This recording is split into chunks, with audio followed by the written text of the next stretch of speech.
Hello, and welcome to my channel. I am Damien Marie AtHope. In the simplest terms, I am an atheist-humanist philosopher and prehistorical writer-researcher at DamienMarieAtHope.com. I am specifically an axiological atheist. An axiological atheism can be thought to involve ethical and value theory reasoned and moral argument driven apatheism, agnosticism, atheism, antitheism, antireligionism, secularism, and humanism. Axiological atheists can be understood as a value theory or a value science atheist. As an axiological atheism's ethically reasoned and constructive pro-humanity. I am an axiological thinker, value theorist. The science of goodness, worthiness, usefulness, valuableness, virtue, reliableness, accuracy, validity, morality, integrity, beneficialness, etc., etc. We axiologists have a value consciousness. And in general, we see the architecture of humanistic humanitarianism value in people that we see as dignity beings. Places and things are not. Axiology is a value theory. In its broadest sense, it involves areas of philosophy that are deemed to encompass some evaluative or evaluation aspect. Therefore, it crosses almost all domains in some way or another. Now for a more detailed terms as to what I am. I am an axiological atheist, an anti-theist, an anti-religionist, secularist, humanist, rationalist, writer, artist, poet, philosopher, advocate, activist, with schooling in psychology, sociology, as well as I am an autodidact, self-taught in science, archaeology, anthropology, and philosophy. I promote science and am against pseudoscience, pseudohistory, pseudomorality, things that are found in religion.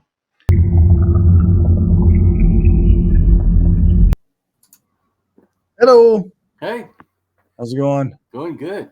I'm looking forward to this. Finally, we're going to start talking about stuff that I care about. What Right. people don't get is why I care about stuff like shamanism. Obviously, I'm an atheist, and an anti-religionist. It's not like I believe in some spiritual way.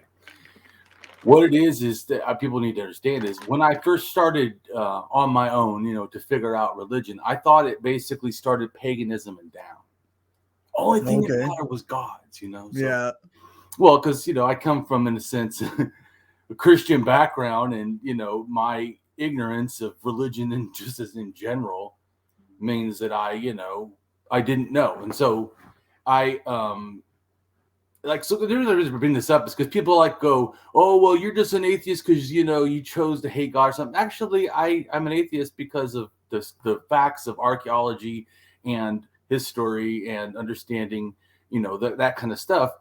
But it was a process. When I first started, like I said, I had different opinions. It's actually learning more facts that changed my thinking. Right. The crazy thing, you let facts, decide what you believe in a sense. Yeah, instead of trying to fit the facts to your already existing beliefs. Right. And I've changed multiple times. One of these days, we're going to do a talk, I think, just on that, so people can really grasp how I started and then how I ended up now. It's just totally different. And a lot of it, really, it's just the facts. I learned more stuff, and then that made me think. Like you had mentioned the other day that you felt, uncomfortable about things you had said that may have been an error in the past. Oh, yep. Change them.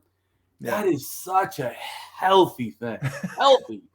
As a thinker, at least, Yeah. A thinker shouldn't. That's what happened to me, is that I had this one opinion, and I'm going to attack gods, and then everyone will know gods are false. And then I started learning more about religion. Like, wow, gods are not the only thing that matters. And right. And so there's a lot going on there. Yeah. Yeah. So it really, is important. I know, like I said, people, they don't know about all this stuff, and they hear it and they think, oh, it's just stupid old stuff. It doesn't matter. Not realizing it really does matter.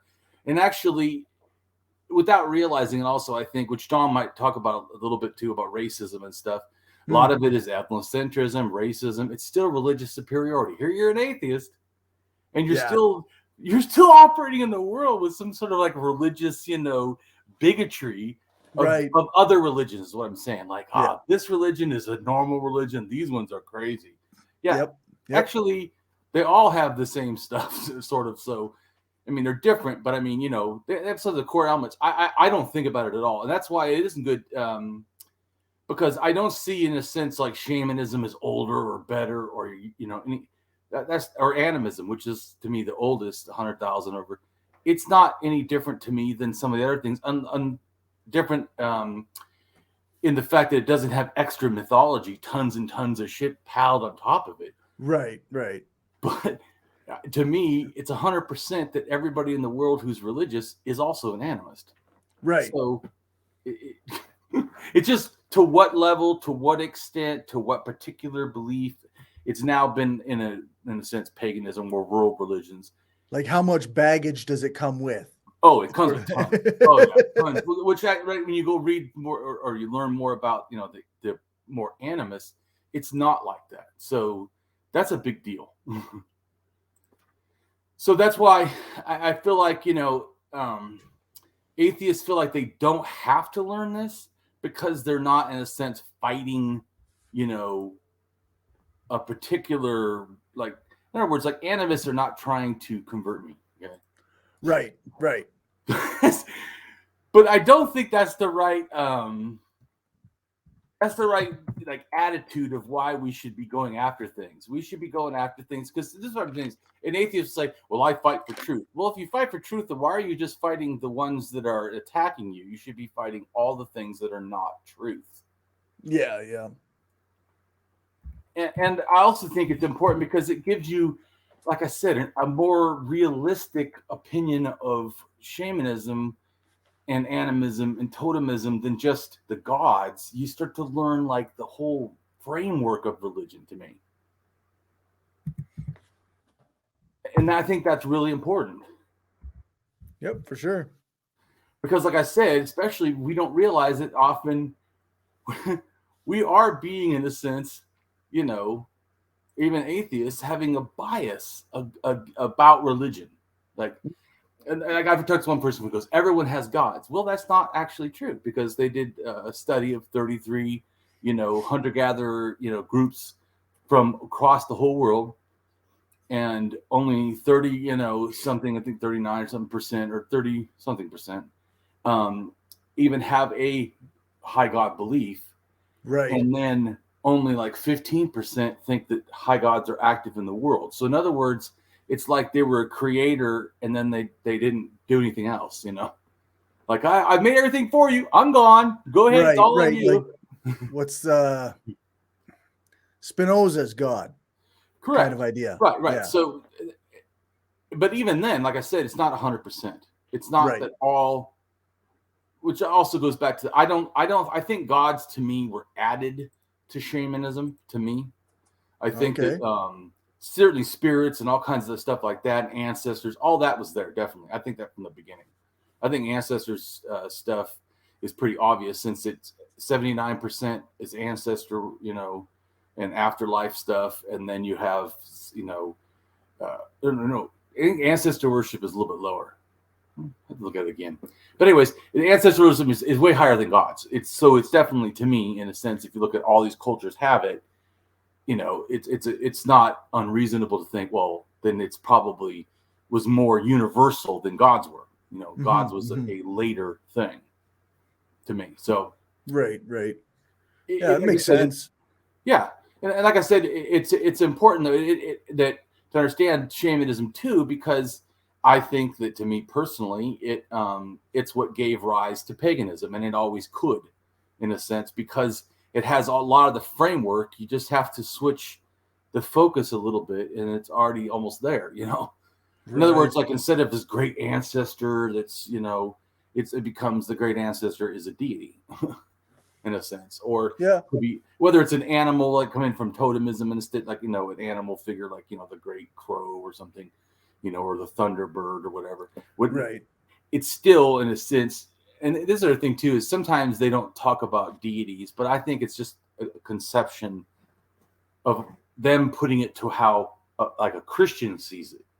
And yes, a Christian would see a deity totally different than even someone who believes that the, you know, the Great Spirit, you know, or believes in, you know, say the Thunderbird or the Great Crow or whatever. Right. It's how they interact with it is different. Like, especially because people don't understand that, in a sense, moralistic gods are not the same as all gods. This is important, right? Because what I'm saying is, because in the Christian mindset, the only God that they know is very moralistic. So you start putting that like a template on other people's gods, and it's just not accurate. Right. So. Yeah, like even if you go back to like the polytheistic type of thing, various, like, some of those religions weren't really moralistic gods. They were just beings that existed and did things. Well, correct. And there's polytheism, like even like you just said, even if they have a moralistic god, it is not true that all of the deities are moralistic. Right. Even like sometimes when they make an ancestor, in a sense, you know, especially in shamanism, but make an ancestor, you know, like worship like a deity, it's generally that they have to try to be in balance and make that person happy, and like through sacrifice or whatever, kind of like regular religion anyways. Right. They have to do this thing, or prayers, or asking, you know, whatever them for things. They generally, though, help or whatever, depending on how much you care about him, sort of like kind of like the same thing as God. When you love God, he loves you back, you know. Right. Yeah. Doesn't stick you in the fiery place. The pious get more favors than the non-pious. Right. So in a sense, but it doesn't mean that everyone who's not pious is somehow being punished by the ancestors. Right. They're just not getting favors. Right. Yeah, exactly. You're getting sickness without healing. Yeah. Yeah. So just like this one shaman said, they shaman themselves don't do the healing. It's they intercessory with, say, an animal or an ancestor or a deity or whatever. And it's animal spirit, by the way, not an actual animal. Right. But I'm just saying, just clarify. And that's it too. When you read the script, I clarify shamanism a lot more than I do normally, because, like I told you, my ideas are often are a lot more complex than I share, because I'm trying not to make this or make my stuff only, you know, available to, say, archaeologists or anthropologists or something, but a little more usable as understanding for the general public, because that's my calling, in a sense, is, you know, helping the general public, not so much, although I think my stuff, you know, is at the level that would be interesting to archaeologists. That's not my goal. Right. So, okay. Yeah. Well, because like you know, even though I talk about prehistory all the time, my real goal is actually, I'm a revolutionary. Right. And I know that education, because it's done it to me, brings compassion, brings understanding. It starts to take away so much dogmatism, even in atheism, so much dogmatism. Yeah. You know what I'm saying? Yeah. Or even in socialism or anarchism, people get sometimes so fucking dogmatic. My God. It's like the voting thing. They'll say, don't vote. You know, it doesn't matter. If it doesn't matter, then why do you care if I vote or if I do not vote? I'm still an anarchist. It's like saying, don't use money because you're an anti-capitalist. Like, I have to live. So it's the same thing to me. just making a point. Yep. Dogmatism, or like saying, I'll never talk, because I try to have, as you know, like as an outreach, I try to have conversations with everybody, but probably the far right. Those people, if they're out in the deep end, I'm not the one for that. Yeah. Or even sometimes the far leftists that you know, want to say, you know, hi John. Hey. I just want to finish what I was saying. So even if it's far leftists that are going off and saying, shoot people, put them against the wall, that doesn't relate to me at all. And so I want to try to bring reason to those people. more than just say people that align with what my thinking is. Like some people only hang out with communists or only hang out with anarchists. I don't do that. I try to hang out with everybody because I think that we all can benefit from greater knowledge and reason. And today we're having the great John come and tell us about shamanism. And it is something that I talk about a lot in my blogs, but most people have absolutely no clue. And I'm not saying I am an expert on it totally either. But I really want to hear John's thinking on it, especially because I think that there's a lot of stuff about shamanism that I have not even started to research that John is way more skilled than me. My thinking, just so people know, is more about like the beginning of things. I want to find out when stuff happened and how it kind of spread. That's what I care about, because I see religion in general as a cultural thing, like languages. Language isn't culture, but it's in a sense, a product of culture to me. So that's how I see religion too. It's a product of culture. And I also, even though I'm an anti-religionist, I am not for removing people's forcibly their religions. That's absolute nonsense. People have a right to own themselves and believe what they want. So go ahead and tell us who you are. I already know that people heard the last video, but go ahead and tell us who you are and your quick thoughts on shamanism. And then Cory will start reading, and then you or me, depending if you want, could interrupt, ask questions, or make statements. The beginning is my ideas, and then it ends with your syllabus on shamanism. So that'll be all you, because Okay, I'm happy to talk about whatever you want to talk about this morning. As you know, I've got a lot of eclectic interests that I've accumulated over a lifetime of interest in reading and teaching. I'm a professor of anthropology at the University of Kansas. I've been here since 1989. I teach courses on the archaeology of Latin America, on archaeology in general, and on the analysis of pottery and things like that. But I also teach a course that I developed several years ago that's called Shamanism, Past and Present. And one of the reasons why I developed it was because I realized that this was a theme that a lot of people are very interested in. And in my courses on Mesoamerica, meaning the Mayas, the Aztecs, the Olmecs, the Toltecs, and also my course on, I teach a course on the archaeology of South America. We had also talked a lot about religion in that course. And then I teach a course on the ancient Mayas, in which we had also been discussing religion in that course. And the common theme among religions in the Americas is this concept of shamanism, which I got very interested in also through some of my own personal explorations. Not only, did I go to college back in the 70s and all of the stuff that went along with that, yeah. But more recently, in the 1990s, I got very interested in the World Wide Web. I was the first faculty member at KU to develop online teaching materials. And I also got very interested in online communities. And I've been online in one way or another since about 1985. And when I bought my first personal computer, and I was using FidoNet and bulletin board systems and all of that stuff. And then I got into Usenet and distribution lists and things like that. But eventually, to make a long story short, I sort of fell into a discussion group, an online discussion group, what we now know as social media, about the Burning Man Festival. And so for a few years, I was communicating and kind of curious about. I don't know that much about it. I mean, I've heard people say, and I've seen some pictures, but I really don't. So could you explain it? Because I actually don't know almost anything about it. Yeah, I'm totally happy to talk about it. But anyway, I got interested in the Burning Man Festival around 1997, 98. I think I just came across it because I was exploring the web. Right. And I am so fascinated with it that I really wanted to go. And I kept asking people, you want to go to Burning Man? You want to go to this thing? And I couldn't find anybody who wanted to do it. So I just began slowly working on my wife, trying to get her to warm up to the idea. And eventually she came around to it, and we went to the festival for the first time in 2002. Then we liked it so much we went back in 2003, skipped a year, went back again in 2005.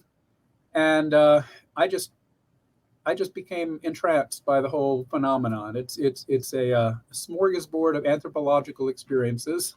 It's fantastic if you want to get into, the methodology of participant observation.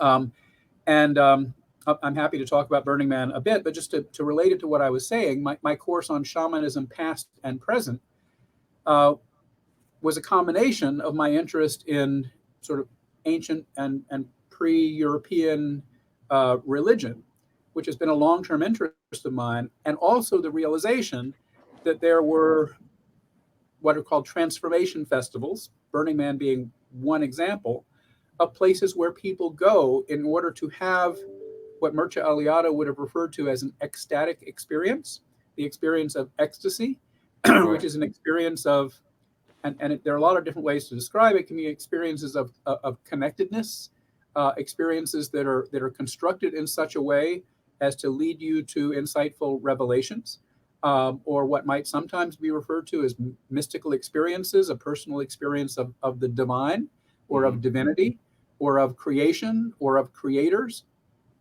But it really is designed to be transformative in such a way that, and actually for me, the best description of and measure of transformation is transformative, is if you leave that experience thinking and doing things differently than you did before you went. Okay, that's what transformation is all about. It's about affecting and we don't have to restrict it to a permanent change, but affecting a change that is significant enough that you're cognizant of it, you recognize it as having happened, and it affects your life for a significant period of time. And what I mean by that is, more than just a week or two of, oh, that was cool. Something more along the lines of, oh, now I see the world in a different way. Now I see people in a different way. Now I see myself in a different way. And that's why people pursue these experiences, is in order to be transformed, in order to change themselves from where they are at this moment to a different way of being, a different way of understanding things. And I'm happy to talk about the Burning Man Festival. That became. Well, I wasn't saying you had to go, long. Just I don't really. Is it Burning Man? Is it relating to paganism, where they burn figurines or like statues with maybe even with people in them? In a word, yes. But Burning Man is not paganism. Okay. Like I said, I don't know. Well, there is a central effigy that is burned. That's where the name of the festival comes from. But the beauty of the conception of Burning Man is that the central icon around which this celebration takes place, and which goes up in a tower of flame on the Saturday night of the festival, along with what have been the biggest fireworks displays that I've ever seen in my life. And now they're using these big drone displays to augment the fireworks. It's just an absolutely spectacular, all out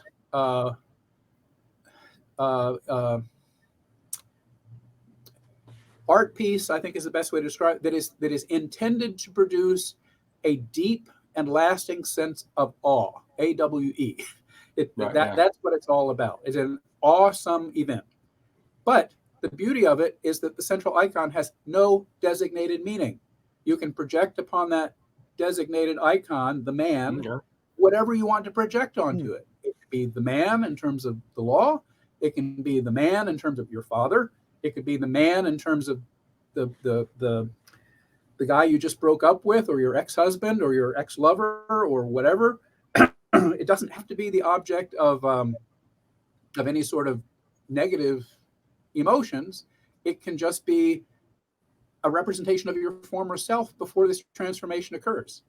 Okay, it's just an icon onto which you can put whatever beliefs or interpretations you want, if you're even going to take it there. And there are a lot of people who go and just don't even think about it very much. They just want to experience some cool shit.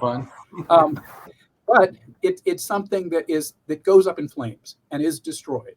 So this notion of destroying what's there, so that something new will come out of that, and that's where the transformation happens.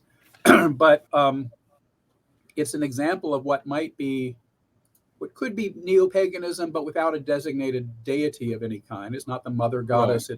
It's not. I wasn't saying that it is. I was just saying, does it relate to the older stuff that I have heard of? Yeah, well, it does. I mean, the main way you might frame it is that it's a distinctly non-Christian festival.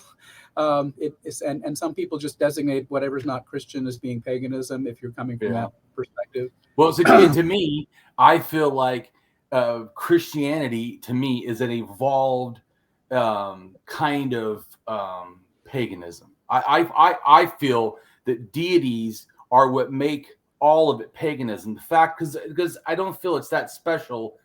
They're already, besides Christians, in what we would definitely call pagans, is a kind of belief where one deity matters. They acknowledge other ones. In fact, I feel the Judaism started in that. I can't remember what it's called. Henotheism, I think, right? Where it basically, so in like the Great Spirit, in a sense, the concept can almost be considered almost like a form of monotheism, although there's other spirits. But in Christianity, there's other spirits.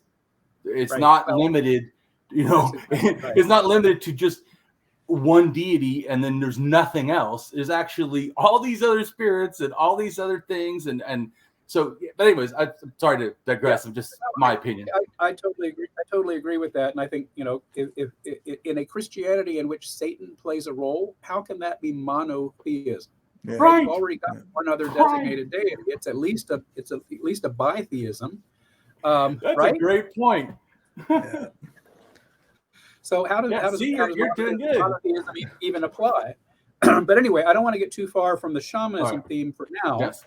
But to make a long story short, the reason I was teaching this course on shamanism past and present, which I'm hoping to teach again next year, and I really enjoy teaching the course because I get not only anthropology students, but I get students from religious studies, I get students from history. But the reason why I developed it as shamanism past and present is that there's a whole phenomenon called cyber shamanism, where people are using current technology to enhance their transformative experience. And you find people who are using the web or the TikTok or whatever it happens to be in order to do healing, in order to lead people in rituals and ceremonies, in order to connect like-minded people around the world. Let's celebrate this tonight. It also ties in with, and this has been here from the very beginning, the very first piece of e-commerce that ever occurred, and this has been historically documented. You want to guess what was bought and sold? I would think a Bible, but go ahead. No, marijuana. Marijuana, yeah. The piece of e-commerce was a sale of weed. Okay, the internet from the very beginning has been infused with psychedelic culture, cannabis, LSD, mushrooms, the whole nine yards. And the internet, the web, has played a critical role in the emergence of a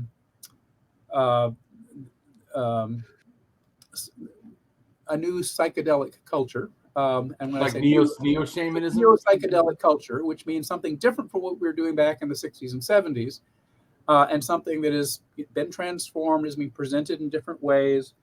Among the kinds of things that happened in the late 90s is that you had, at the same time that the World Wide Web was happening, you also had these things called raves. You had the introduction of Molly, what we used to call MDMA back in the day. Ecstasy. Ecstasy is directly tied to the ecstatic experience, which is how shamanism was originally defined. But all of this stuff has evolved together in pop culture, and there is a tremendous culture online that is based on people who are exchanging information about their psychedelic experiences. All you have to do is Google on Terence McKenna, and you'll see what I'm talking about. There's a Terence McKenna group on Facebook that has over 30,000 members. So is this shamanism? Well, according to Terence, it was related to shamanism.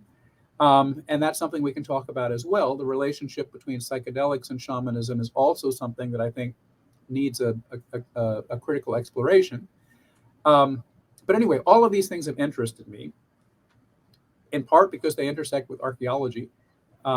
in part because among the kinds of things that you're seeing today, among people who are well informed and people who are not well informed, and among scholars like myself, and also I would say charlatans and pretenders, and individuals who are trying to sell shit that you don't need, Right.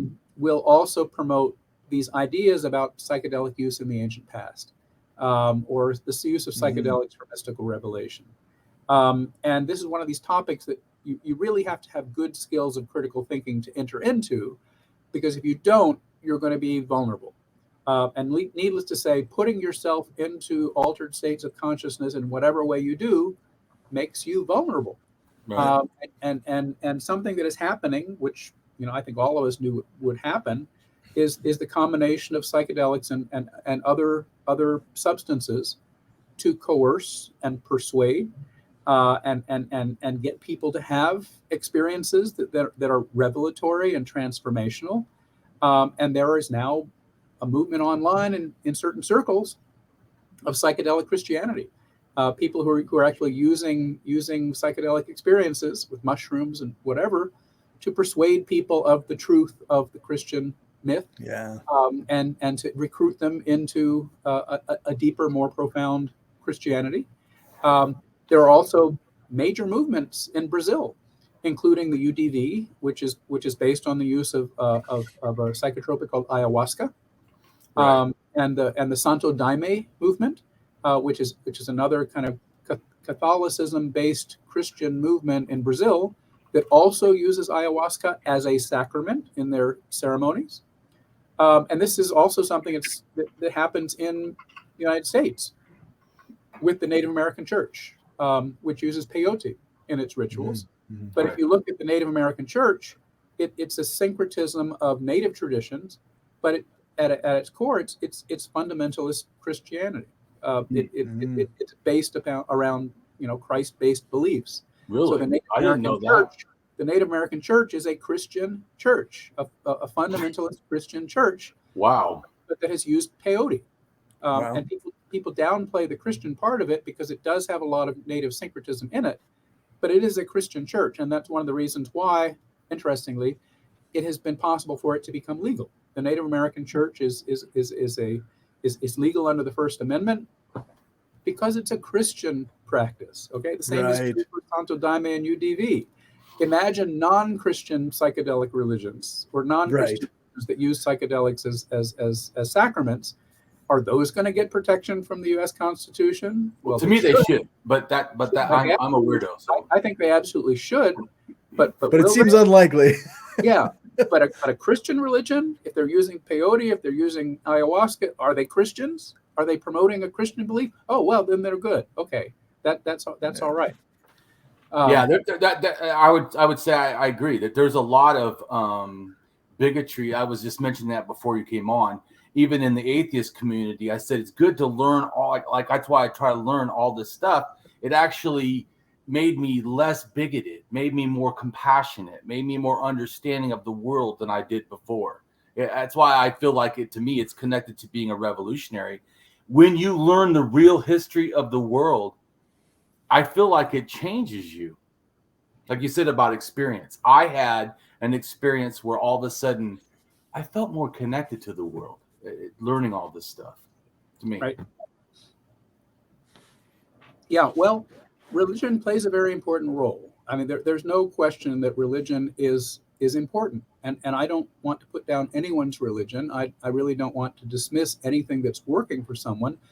There are people who have gone through absolutely horrible things in their lives. They've been abused since they were little kids. They've been raped. They've been beaten. They've gone to war and have seen people blown to pieces in front of them. There are all kinds of things that people have in their heads that they struggle their entire lives to control and to get around, but they still wake up in the middle of the night in a cold sweat because they can't get those things out. And people take their own lives because their suffering is so great. If there's something that can keep somebody from doing that, even if it's a Christian belief, even if it's something that we might ideologically disagree with, in Judaism, there's this idea that saving a single life is as if you had saved the entire world. If there's something that saves a life, that matters. Okay, save the life first, and then we can talk about some of this other stuff. We can talk about, why it was to save your life. But people embrace religion in order to reduce their suffering. And there are people who have had horrible, horrible suffering in absolutely unimaginable ways. And I would never put that down in terms of, its ability to help people and give them a reason to continue living and give them a reason to go on. But that's also one of the reasons why, psychedelic therapy is becoming so important. It's proving to be quite effective in dealing with PTSD, and dealing with people who are having trouble getting out of substance abuse, getting out of people who are turning to alcohol or meth or whatever it happens to be in order to address their pain and suffering, but are in the process causing more pain and suffering for themselves. So religion plays a very important role. Right. And but my point would be, even if I felt it didn't, if another person, it's their belief and they're not harmful. But it's complicated. And the thing is, it's complicated. Don't be afraid of complexity. Embrace complexity. The universe is an incredibly complex place. I totally agree with. Yeah. Look, so go ahead and start reading the script. And like I said, John, if you hear something you want to address or make comment on, feel free to interrupt. I do that often when I have Cory read scripts. Half the time it's me interrupting him. All right. So we've got Understanding Religion, Evolution per Damien's Speculations from the Evidence. So pre-animism, at least 300,000 years ago, possibly in Africa, Middle East, and Eurasia. Animism, at least 100,000 years ago, possibly in Southern Africa or maybe Central Africa.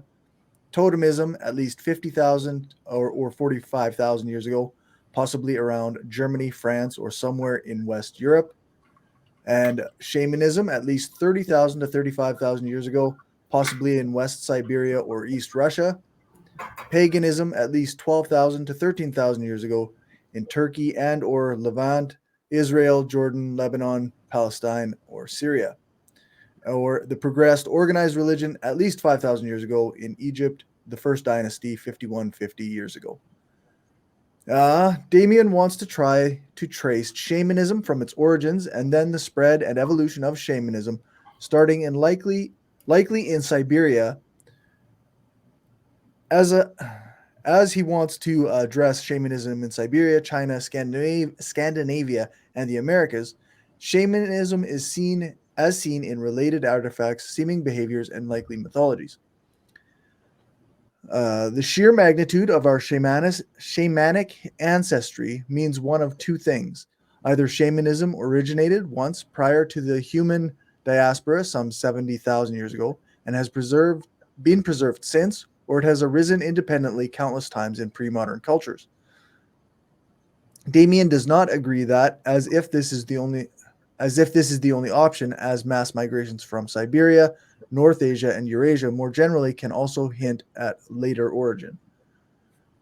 To Damien, shamanism's origin is sometimes close to 30,000 years ago, and the spreading of shamanism with a few main DNA branches, such as haplogroup R and its sub-branch of U, as well as Q, that is one of the two branches of P1, which has a possible place of origin in Central Asia or Siberia, 38,000 BCE. The other being RP1, as well as R with an asterisk and Q means with like an asterisk. The original R. Okay. Were observed among ancient North Eurasians, a Paleolithic, which are in Siberia. Siberian population.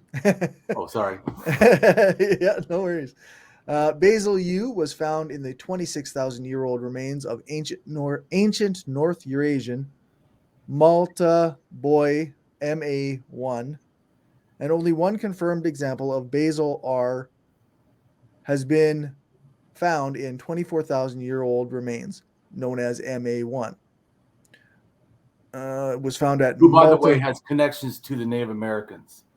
But I think the connection is actually not so much R, although a little bit. I think it's mainly Q. People don't realize that person or that child's DNA has mainly R, and it has U, it has Q, it has something else too. I think maybe C1 something, and maybe even P1. I can't remember exactly, but there's a couple like little variants. But if you read the Wikipedia page, it just says R. That's actually not accurate. First off, there's a male and female DNA, so almost always you're going to at least have two, unless they're both R or something, male and female. But often it was not that way. It's like R male, and then the DNA is female, U. Anyways, but go ahead. Sorry. Okay. It was found at MA1, found at Malta Bure, culture near Lake Baikal in Siberia. Baikal. A 2018 study found at Basel P1 in 2 Siberian individuals dated to the Upper Paleolithic around 31,630 years ago. From a Yana River archaeological site in northeastern Siberia, Russia, north of the Arctic Circle in the far west of Beringia, archaeologists have noted similarities between the Yana RHS and the Clovis culture, especially their respective stone industries and distinctive spear short foreshafts. So we've got haplogroup R, possible origin in Central Asia, South Asia, or Siberia. Malta Bure culture, 24,000 to 15,000 years ago. Afontova Gora culture, 21,000 to 12,000 years ago. By the way, you're listing the ones that have R. Okay. Show Yeah, how I kind of the continuation from Siberia, and then another one Siberia, but then it's no longer Siberia after that. All the R go all over the place. But okay. So not like, but also just to make a point, not like Graham Hancock says. They don't go off and become seafarers and all this nonsense. Yeah, that's absolute garbage. Okay. Trialethian or Latian culture, 16,000 to 8,000 years ago. And that, by the way, that culture is in basically Turkey and Iran, whatever. It's in the mountain areas. And I think that they have 50% R. I think that they, along with the Nufians, who are in Israel and also at the same time, or close to the same time, and also have 50% R. I think that, in a sense, both of them, or at least some version of them, helped build Göbekli Tepe. And I think it started as a shamanism thing to me. Okay. The Samara culture, 7,000 to 6,500 years ago. I'm not sure how to pronounce this one. Kavalinsk culture, 7,000 to 6,500 years ago. Afansevio culture, 5,300 to 4,500 years ago. Yamna or Yamnaya culture, 5,300 to 4,500 years ago. And by the way, those last, I think 3 or 4 cultures you read are believed to have some relation to the Proto-Indo-European, both language and religion spread. Okay.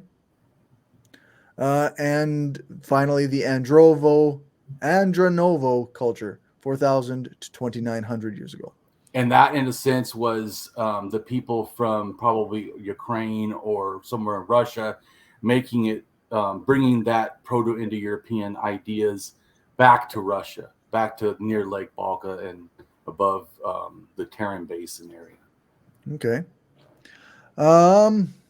Haplogroup U is a human mitochondrial DNA haplogroup, mtDNA. The clade arose from haplogroup R, likely during the Upper Paleolithic. Basal U was found in the 26,000-year-old remains of ancient North Eurasian Malta Boy MA1 24,000 years ago. Its various subclades, labeled U1 to U9, diverging over the course of the Upper Paleolithic, are widely distributed across northern and eastern Europe, Central, Western, and South Asia, as well as North Africa, the Horn of Africa, and the Canary Islands. In a 2013 study, all but one of the ancient modern human sequences from Europe belonged to maternal haplogroup U. thus confirming previous findings that haplogroup U was the dominant type of mitochondrial DNA. In Europe, before the spread of agriculture into Europe and the presence of the spread of the Indo-Europeans in Western Europe. The age of U5 is estimated between 25,000 and 35,000 years ago, roughly And by the way, corresponding... U6 migrates from Siberia into the Levant and then into northern Africa, all the way by 20,000 to Morocco. And U5 follows the path from Siberia to Russia and then into, I think it's Austria, Czechoslovakia, and becomes the Pavlovian culture, which is a variant of the Gravitans. And U5 is found in the first possible shaman burial female that they bury. She has U5. I can't remember what the other thing is, but she's got U5. Maybe okay. Yeah. So the age of U5 is estimated between 25,000 and 35,000 years ago, roughly corresponding to the Gravitan culture. Approximately 11% of Gravedian. Oh, yeah, I'm probably saying it wrong. Yeah, I apologize to everybody. Whenever I say term, I'm terrible. Almost probably. I'm happy to correct those if you like. I just please do. Yeah. I say it wrong all the time because my experience is I read stuff and looked at archaeology for years, but I didn't actually hear how they're pronounced. So well, it's helpful to know where these words come from and what the etymology is. Yeah. The term Gravedian actually comes from the French word gravet, which is a tool that's used for engraving. Okay. And the Gravedians would engrave things on bone.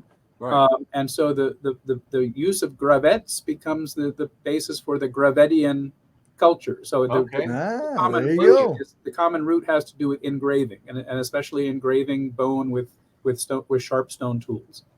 Thank you. Interesting. Yeah, please. Okay. If I'm saying something wrong, dude, correct me because I don't claim, especially the names. I'm terrible. Don't ever quote me on the names. Not hearing these things in the context of a course or a discussion or something like that, people aren't going to know how to pronounce them. Yeah. Yeah. And most of the stuff, it's just I'm figuring out as we go. And you're probably hearing. I tend to say. I mean, I'm fluent in Spanish. That's always been my main other language. But I use shaman and shamanism with the ah sound rather than the a sound. And that's just how I roll. Okay. Well, I appreciate your input. Thank you. Yep, for sure. And I actually thought it was like Gravedians or something. I didn't know. Actually, I didn't look it up, which maybe I should have. You're like, well, there you go. We're constantly learning. Yeah, that's right. Approximately 11% of Europeans, or 10% of European Americans, have some variant of haplogroup U5. U5 was the predominant mtDNA of Mesolithic Western hunter-gatherers. U5 has been found in human remains dating to the Mesolithic in England, Germany, Lithuania, Poland, Portugal, Russia, Sweden, France, and Spain. Neolithic skeletons around 7,000 years old or so that were excavated from the Avelaner cave in Catalonia, northeastern Spain, included a specimen carrying haplogroup U5. Haplogroup U5 and its subclades U5A and U5B today form the highest population concentrations in the far north among Sami, Finns, and Estonians. However, it is widely spread at lower levels throughout Europe. This distribution and the age of the haplogroup indicate individuals belonging to this clade were part of the initial expansion tracking the retreat of ice sheets from Europe around 10,000 years ago. U5B1b has been found in Sami of Scandinavia, Finnish, and the Berbers of North Africa, which were found to share an extremely young branch, aged merely around 9,000 years old or so. U5B1b was also found in Folbe and Papal people in Guinea-Bissau and Yakuts people of northeast Siberia. It arose around 11,000 years ago. Pause real quick. So I wanted to make a comment because me and John had a discussion because a lot of times when you look up, even though I agree, even though I speculate that shamanism starts in West, Siberia and East Russia, possibly, I do not think that the term is correct to say the home of shamanism, because as you hear in the thing, it immediately, once it formed, immediately went everywhere. I mean, so it's to me, I think so. In other words, when I say that it has to do with shamanism, I'm just talking about the origins. I'm not talking about like today. So where I feel like when they use the home of shamanism, they mean like today you can find shamanism there, and that I don't agree with. I mean, you can find it there, but I think you can find it all over the place. So I mean, well, I'm happy to talk about all of that, but we really talking about etymology and the roots of things. Yeah. The term shamanism comes from the Tungus word shaman, right. Which basically means a wise man, someone who's a tradition keeper, a knowledge keeper. And I like to point out that there are parallels in English. We use the word wise and we talk about wisdom. Mm-hmm. But what people often don't realize is that wise and wisdom come from the same root as the word wizard. So really? Yeah, wizard is to wise as drunkard is to drunk. It's that ARD construction. So a person who drinks too much is a drunkard. A person who is really wise is a wizard. And shaman in English really means the same thing as wizard, someone who is wise. And so it really just means a wise man or a wise person. Actually, I shouldn't say wise man because, in fact, we know that shamanistic practices, or what we refer to as shamanistic practices, were the domain of women. They were domain of individuals who were ambiguous with regard to gender and may not even be maybe non-binary individuals. Right. So we need to be careful, and we fall into these traps because that's just how our language is. We talk about mankind versus humankind and all of that other stuff. Or like wise man instead of wise people. Man, for example. Yeah. And actually, we have a lot of gendered language that goes around this type of stuff. And in fact, when I teach my course, the very first exercise that we do on the first day of class is I fill up the blackboard at the front of the class with all of the different words that have been used to refer to these individuals. Start with shaman, and then we talk about wizard, and then we get into warlock and witch and magician, and just we go on and on and on. You could come up with dozens of terms that are used to refer to people who are basically magic workers or tradition keepers or trance healers. I played D&D when I was young. I know all these words. we wind up with words like doctor and psychiatrist and all of these other types of things. Therapist, all of these people fall into these categories. Yeah. But to back up just a little bit more on the issue of etymology, we're going to be in this discussion. I don't think we're going to be able to avoid using words like religion, or words like language, or words like genetics. Right.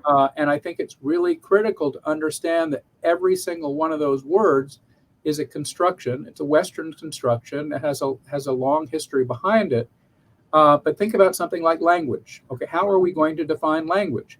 Are we going to restrict language to those sounds that are produced by our throats and our mouths and our lungs? Or are we also going to include stuff like nonverbal clues, expressions? Is that a part of language? It is. Do we use our faces in language? Yes. If I'm talking to my dog, her ears will go back, her ears will go up. She'll wag her tail. She may not be saying anything, but that's animal language. Animal language is all of that stuff. So language, we have to kind of agree. What are the parameters of language? Yeah. The same goes for religion. What are we going to call a religion? Well, religion has been used from sort of a colonialist perspective, from a dominator perspective, from an ethnocentric perspective. Well, do they have religion? Is it an organized religion? What do those words mean? I mean, what qualifies something as a religion? What level of organization does it need to be organized? Is it a real belief or is it a superstition? Is it civilized or is it savage and uncivilized? Yeah, I don't like that last part. I never use, or I try not to even bring up that kind of stuff. Civilized. Yeah, I my find that to working- be just my colonial working- language. My working definition of civilization is like us. You know, Yeah. the more it's like us, the more civilized it is. The less it's like us, the less civilized it is. It's always self-referent. It's always ethnocentric. People are always saying, "Oh, they're really civilized." Well, that just means we recognize them as being like us, and we, of course, are always, you know, the most civilized, right? We're not the ones who are screwing up. We're not the ones whose beliefs are wrong. We know the truth, right? I mean, that's what we're here talking about. Well, I still feel that we can be epistemically humble, though, in a humanitarian way, because I mean, like I said before, I don't really value that word civilized, because to me, civilized would mean that you take care of people around you. That's civilized. Any group to me that doesn't is not being civilized. America is not civilized. We got people starving on the streets. We have people that dying in freaking schools. This is not civilized. We have people that don't even want to do democracy, which just seems like a really simple thing. I mean, it's not civilized. So I don't like, but I don't even use. I don't like that term, because to me, like I would say that one of the biggest revelations, learning all stuff, is I've got a new respect for animists in South Africa. Hearing about how they interact with each other and how they even have prestige avoidance. I thought, wow, what a wonderful thing. If we didn't just go around constantly bragging like I do. No. Yeah, well, all of these are really super important topics. I completely agree with you. I always use civilization in you can't see it, civilization in air quotes. Yeah. But I also, and this is something you need to know, when I teach my course on shamanism, I use air quotes at the beginning, and then I tell my students, I said, for the rest of the course, every time you hear this word shamanism, put air quotes around it, because shamanism itself is a construct. You have to understand what the history of that is. And it basically is sort of taking this notion of this Tungus word shaman, which comes from Siberia. It comes from the Tungus people who are reindeer herders in Siberia, and taking that concept and applying it to all of these other things, and saying, oh, that's this, because you recognize something in it. But there are cultures that go far beyond Siberia. There are cultures, a wide range of different things that are doing whatever it is, and that's presumably what we're here to talk about, whatever it is that we recognize as shamanism, or whoever it is that we recognize as a shaman. What are the characteristics of that? What are ideas and where those come from? And as I've mentioned to you in our discussions on Twitter, which I hope some people will follow, because I tend to post a lot of information there, and it's accessible to everyone. People should follow me on Twitter if they want to. I agree, they should. But I posted links and information and critiques of the work of someone named Mircea Eliade, who in 1951 published a book in French called Shamanism, in which he defines what shamanism is. That book kind of circulates among anthropologists and religious historians and others in France. It becomes known by hip people, including the Beats, who are hanging out in Morocco and Tangiers. And people who are able to read French in the 50s are following that work and realizing, oh wait, this is pretty cool. And then it's translated into English in 1964. Okay. 1964 is right in the heart of the 60s. Oh yeah. And people pick up Eliade's book, which is a big honker book. It's pretty thick, and they just go to town with it. Oh, this is something that we can recognize. This is something we can relate to. And then of course it takes somebody like Carlos Castaneda, the anthropology graduate student at UCLA, who begins talking about shamans and wizards and sorcerers and that type of thing. And puts psychotropic plants into the mix. Eliade hardly speaks about those at all. In fact, in his entire thick book, he does not talk about the use of psychedelics in what he calls shamanism. But nonetheless, his model becomes a really influential one. And we can talk about him and his career some, but he's hired by the University of Chicago. He's a Romanian scholar of the history of religions and comparative religion, but he's able to find some benefactors who help him get this tenured job at the University of Chicago, where he stays for his whole career. And from that platform has a very influential voice in the 60s, 70s, 80s, up until his death in 1986.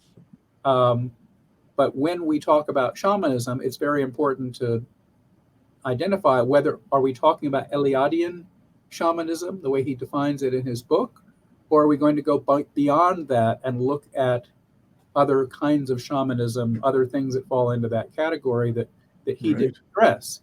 And we'll come back to him over and over, but one of the things I mentioned that he does not address is the use of psychedelics. The other thing that he does not address is he makes virtually no mention at all of women. Okay, really? Are there women shamans? Do women participate in shamanism? Are there women healers? Yeah, what's really funny is in Korean shamanism, I can't remember the time exactly because I'd have to read it again, but it's either like, I don't know, maybe it's BC 500 or it's 1500. I can't remember, but there's a certain point where they make a new word, and it is basically so that they can separate male and female shamans, because the word before only meant female. Right. So I think it's pretty crazy. And if you look at there's a thing where they studied the Siberian shamanism, and a lot of the words that are used by different groups all have this origin in female. So I think it's crazy that someone would write a book on shamanism and not mention women. What the hell? Yeah, it's very, very strange. Well, and then something else to know about Mircea Eliade is that he wrote this entire book based on reports from travelers and missionaries and anthropologists and others. He never met a shaman in his life. He never did any ethnographic work. He uses relatively little in the way of anthropological ethnographic work, and he was roundly criticized from the very beginning by anthropologists who basically said, "Wait a minute, how do you do this?" On this stuff, and you're not. I know what ethnographic work is. Could you explain it to people, because they may actually real quick archaeology, anthropology, and ethnography, and how they're different? Yeah, ethnography is the study of living human cultures. It's characterized by participant observation, actually going to that group, going to that village, or being among those people, and talking with them, interviewing them, observing them, going to their festivals, going to their rituals, following their daily lives, living in their houses, learning their language, all of those kinds of things. Learning about people by trying to be as much like them as you possibly can. Although ethnography does tend to criticize people who quote unquote go native, but it's also something where ethnographers have long been accused of being spies. That you're coming among us in order to collect information about us, to do bad things with it, and share that with others in ways that are ultimately going to harm us. And there is some reality to that. If you think about the movie Avatar, that was actually based upon real ethnographies that were being done in the 19th century, where companies would hire somebody to go live among the native people and the indigenous people and collect information about how they lived and where they went and what they did, so that you could then steal their land and take their resources. Wow. I mean, that really happened. So there's a dark side to ethnography, but at the same time, it becomes a really important way to become a translator. It's sort of like learning a different language, so that you can translate what people in that other language are saying, so that your people will understand it. So a lot of ethnography is for common understanding. Going and spending a year living with the reindeer herders of Siberia, so you can come back and tell the white people that you live with what their lives are like. And how they are human, and how they are either like us or not like us, or how they see the world in a different way that we might want to consider seeing the world. What their life experiences are like, what gives them joy, what brings them suffering, what are the issues in their lives with regard to dealing with an oppressive Soviet government, which was also a very important part of the history of shamanism in Siberia, was the active suppression of these traditional practices. Right, because wasn't shamanism outlawed by the USSR? Yeah, Like, it was. wasn't even allowed. It was very actively suppressed. But they weren't the first to do that. It was actively suppressed here in the United States. You know, among the first people, you know, among the very first people to be offed by the colonialists were the wise men, right? Yeah. That's how you control a culture. Is you again? I slipped. I said wise men. The wise people. Okay. Yeah. The people who are the knowledge keepers, the tradition keepers, the ones who are going to be most opposed to missionization, the ones who are going to be most opposed to acculturation, ones who are going to be most opposed to becoming civilized or westernized. Those are the first people you get rid of. Yeah.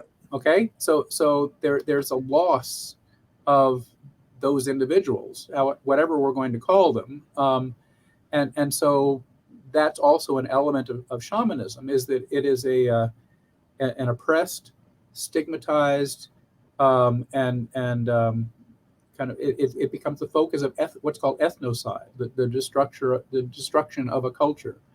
And the shamans or whoever is in that category. And I'm using that category very broadly, and we'll talk about that some. Well, but I would say that from hearing your things, or I told you what I think. I have like a loose thing. I think there's stuff that can be added to it, which all over the place, but they all share kind of a similar thing, although they have all kinds of variations. Well, and when I say the word shaman, among the things that are happening up in my head is I'm running through all of the other alternative terms for that. Okay. Witch, warlock, sorcerer, wizard, psychiatrist, therapist, priest. Priest. Well, actually, priests are not shamans. This is something that I can help you with that and help people with understanding that. But priests are not shamans. There's a fundamental distinction between. But I just want to say, they do. Some priests do healings, and some priests do divination, and some. That's true. And priests can do things that are like shamans, and in fact, you know, priests engage in all different kinds of activity. But just in a nutshell, the main difference between shamanism and priesthood is that shamans are independent free agents. Right. They are successful by having individual strategies that they use themselves that actually often distinguish them from all other shamans. They may share some techniques with other people, but among the characteristics of shamanism is this notion of an independent free agent, which is the opposite of what a priest is. Right. They're under some kind of rule. Follow doctrine and ritual to be able to articulate a common explanation.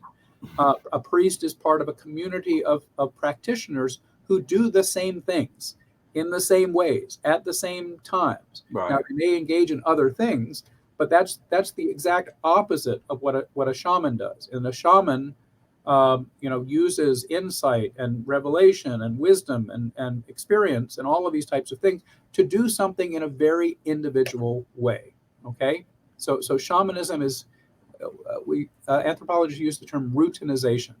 Shamanism, routinization, the use of routines, the use of rituals.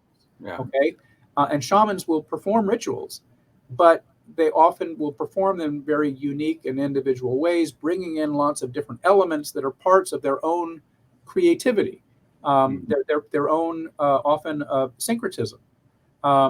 Whereas a priest is going to get defrocked and excluded and be removed from the priesthood if they're doing things that depart too far, or in some cases even just a little bit from the approved doctrine and the approved way of doing things. Okay, so do you see how that works? Oh yeah, definitely. A shaman gains credibility. Yeah. I wasn't saying that they're exactly.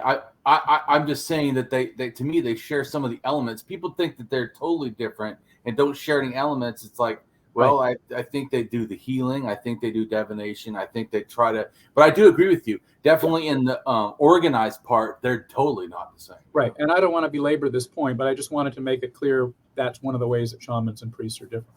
Oh, no, I appreciate it. Please belabor. That's the whole point. I know you're used to people that fight you about everything, maybe, but that's not me. If you say something reasonable, man, I'm going to listen. Right. Well, it's very interesting. Often people sort of wonder about how do you identify an authentic shaman versus a fake shaman. And I had a former student who wrote a master's thesis, really brilliant master's thesis, um, on ayahuasca tourism in South America. Yeah. Um, and his name is Joshua Homan, Homan, and I can send you a link to his master's thesis. Yeah. But among the things that he did through participant observation is he went to Amazonian South America in Peru primarily. He actually has done some work in Ecuador now as well, but he was working primarily in Peru and went to communities where they were practicing ayahuasqueros, people who used ayahuasca and who used other forms of shamanism in the context of their community to heal both people in the community and also tourists. Because there were tourists who were coming in who wanted to do, to use ayahuasca to solve particular issues, and we can get into the whole ayahuasca tourism thing. I actually tried to get Josh to use the term ayahuasca pilgrimage, which I think is more accurate than ayahuasca tourism, because I think there are aspects to a pilgrimage that are different from being a tourist. But anyway, the point I wanted to make is that what Josh was able to observe is that there was a lot of discussion about who the authentic shamans were. And one of the things that he noticed is that in these small rural communities in the tropical forest region of the upper Amazon, that there were people who were doing a lot of local healing, the local shamans, the people the individuals who people went to when they were having their own individual health problems. Right. And they would have white coats, stethoscopes, and medical charts on the walls. Now, they were not trained as doctors. They hadn't been trained as doctors at all. They were local people who were using their local traditional practices. And the Westerners would look at him and say, "Oh man, that guy's a fake. He's a fake doctor. He's wearing a white coat and stethoscope, doesn't even have any training."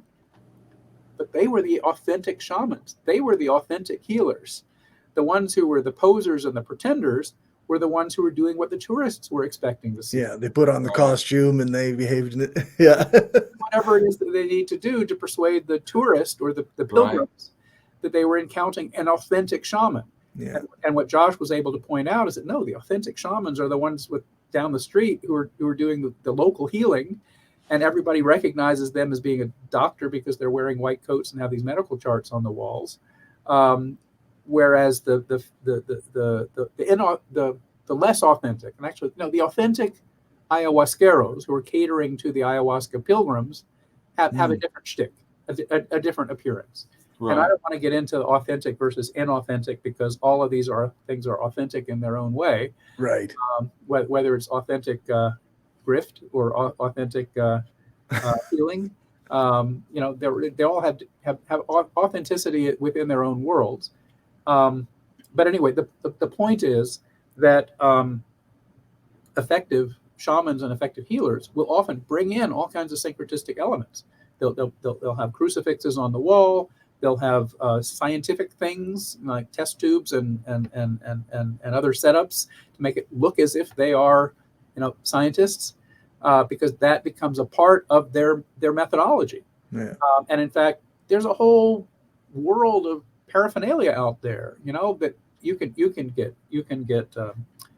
kaleidoscopes, you can get all the lava lamps, you can get psychedelic posters, you can get a whole host of other types of things, little things that light up, little things that spin, little things that make weird noises.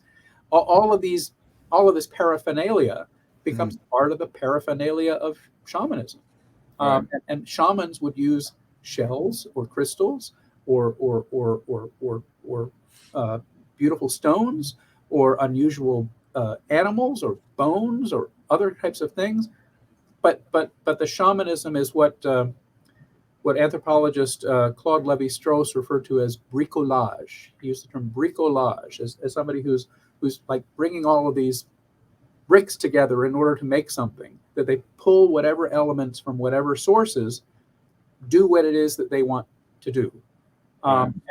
And shamans, this whole collection of whatever we're going to call shamans, do that. That's one of the things that characterizes that practice, is the use of practices, rituals, things in order to create a emotional, mental experience that will heal, transform, or accomplish whatever it is that needs to be accomplished. I agree. So go ahead and finish reading some of the stuff, and then we'll do some more. All right. So we've got the Gravettian culture, last European culture many consider unified, 33 or 35,000 to 24 or 20,000 years ago, which Damien thinks expresses the earliest shamanism. The Pavlovian culture, or a variant of the Gravettian, as seen in the Czech Republic, Austria, and Poland, 29,000 to 25,000 years ago, which Damien thinks expresses the earliest burial of a shaman. And there's Wikipedia links. I'm sure these will be in the blog post. Oh, yeah, they are.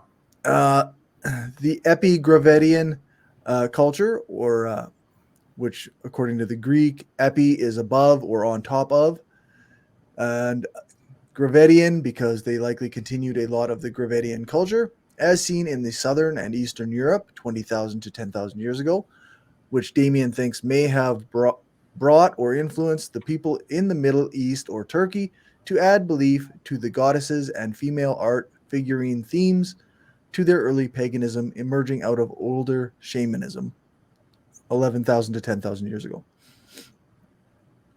Magdalenian culture, as seen in the Western Europe. The earliest Magdalenian sites are in France, and the Epigravettian is a similar culture appearing around the same time, 17,000 to 12,000 years ago, which Damien thinks started to evolve Western Eurasian shamanism. Right, and just notice that Epigravettian means kind of on the edge of the Gravettian. Right, and also so people know, they have a lot of I DNA, so they are not like the Gravettian culture proper. I think that they're an influenced group. They have some direct DNA, but a lot of the DNA is different, just so people know. Okay. Which, once again, like I feel, it's spread all over the place. It's not limited to just one thing. And I don't think it ever was just one thing of DNA, but then when it went out, it spread to other stuff. It didn't just stay, in a sense, in one type of DNA. Okay. The Magdalenian constitutes a civilization in the full meaning of the term, with its unique metaphysics, social rules, exchanges codified with nature via its art and weaponry. Before any climatic improvement, then, daring was enough to both distinguish these populations from those that disappeared on a European scale, and to invent facultative weapons, or a conquering mythology and appropriate displacements, episodic ruptures, long-distance relays, flexibility and control over all kinds of environments, ritual delegation by shamanism, the descent of mythical decoration of rock walls in favor of mobile supports, such as modern crucifixes or portable altars. The evidence of shamanism rituals in early prehistoric periods of Europe and Anatolia. Shamanism rituals in Paleolithic Siberian shamans, Eastern Eurasian shamanism, believe that shamanism emerged in the period when hunting and gathering was the main means to support. Ethnographic evidence suggests that hunter-gatherer groups would have seen the environment as giving and reciprocating, and that their spirit worlds would have consisted largely of animals and natural features with which shaman-like figures may have mediated.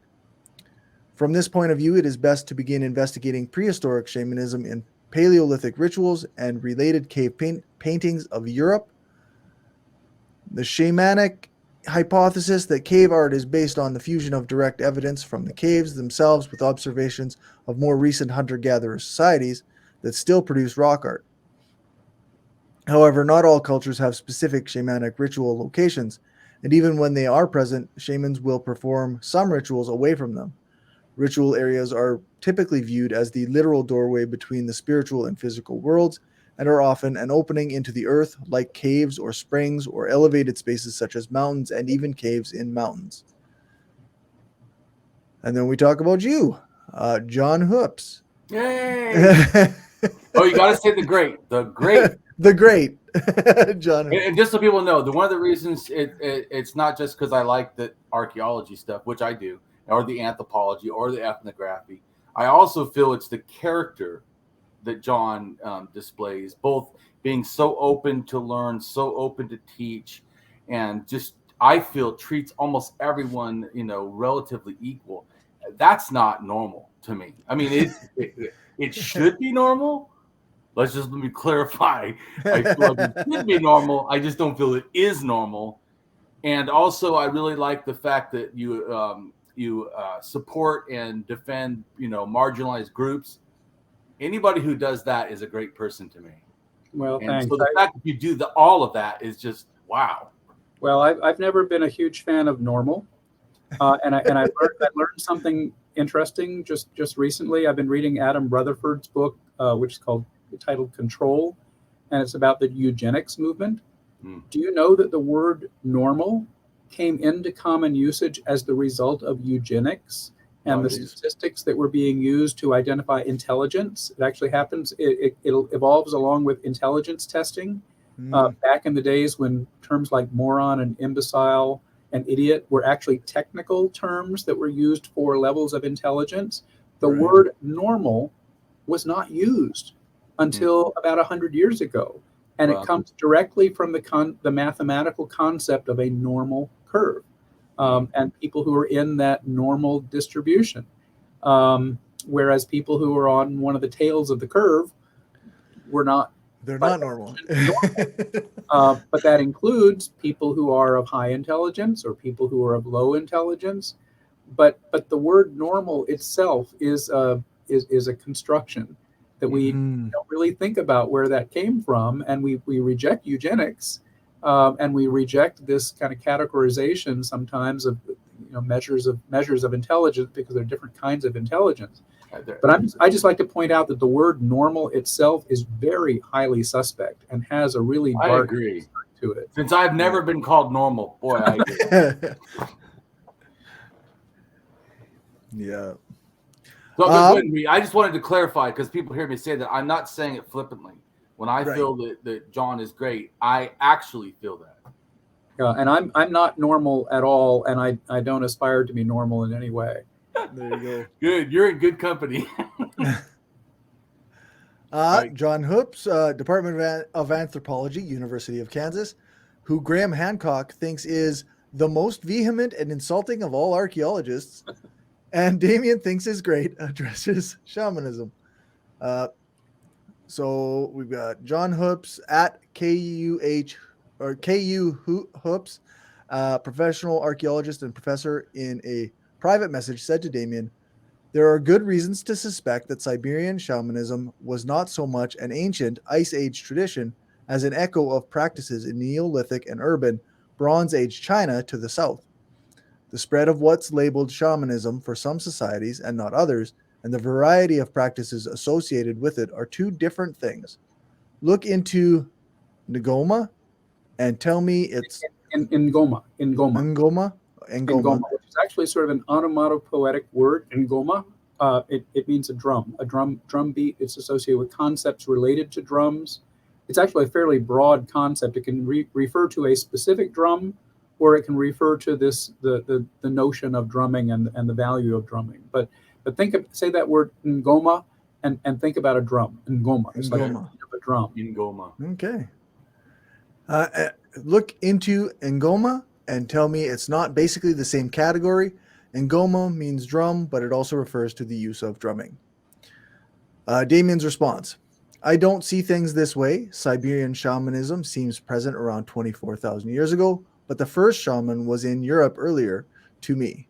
Yes, Ngoma seems related to a version of shamanism, but more related to animism and totemism, relates to the spread of Bantu, likely.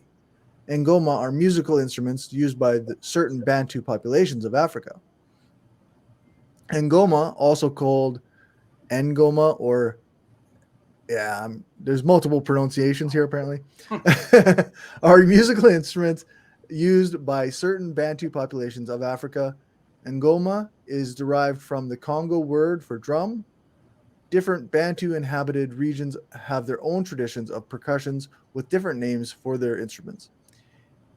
In Kikongo, ngoma is used by extension to signify specific dances, social occasions, and rhythms. In Swahili, ngoma music is used to describe music, dance, instruments, including the drums, and events together as a joint cultural practice.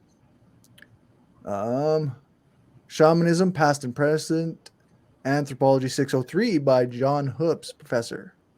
Course description. Which he's bringing back. I'll be teaching it next year. I'll be teaching a year from now. Shamanism has been long identified as the oldest form of human spiritual activity. One of its principal purposes was diagnosing and curing illnesses prior to the development of modern biomedical models for the causes and treatment of disease. Historically, shamans have been respected, honored, feared, and persecuted as witch doctors, witches, wizards, magicians, and sorcerers. They have long been the subjects of both fantastic and scientific speculation. The manifestations of shamanism in the past and present are enormously varied. Some archaeologists have identified shamanism as a motivation for the earliest known works of art, dating to more than 35,000 years ago. Others identify its practice in the earliest Neolithic farming communities, where they suggest it provided the foundations for the origins of organized religion. Shamanism has also been identified as the foundation for highly complex religious systems as practiced by ancient chiefdoms and states in Asia and the Americas. It continues to be practiced today by indigenous people around the world. Shamanism is also being promoted and embraced within the context of contemporary Western culture as a form of alternative medicine and a path to spiritual growth. That's by John W. Hoops, Professor. And then this course is designed... That comes straight off my syllabus, and I'm happy to amplify all of that stuff. And then this course is designed to provide an in-depth study of shamanism from a holistic perspective that draws upon information from ethnology, ethnohistory, archaeology, history, psychology, religious studies, and sociology. It will examine the evidence for the origins of shamanism in the Paleolithic period, as well as its continued practice throughout human history, from the Neolithic period up to the present.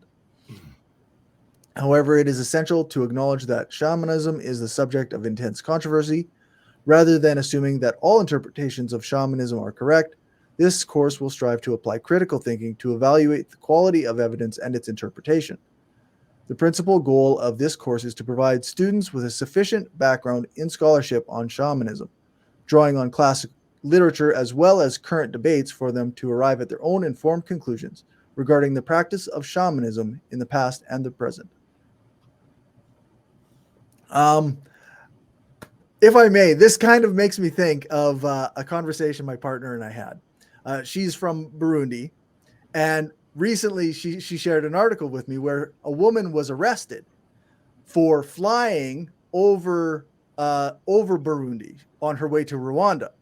And like they have these circular discs that they fly on, and she's being arrested because she's a witch. And she's flying in an illegal flying zone. You're not allowed to fly in this way, in this zone.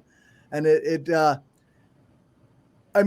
some of this seems like very related into like the way that people view witches in African societies now.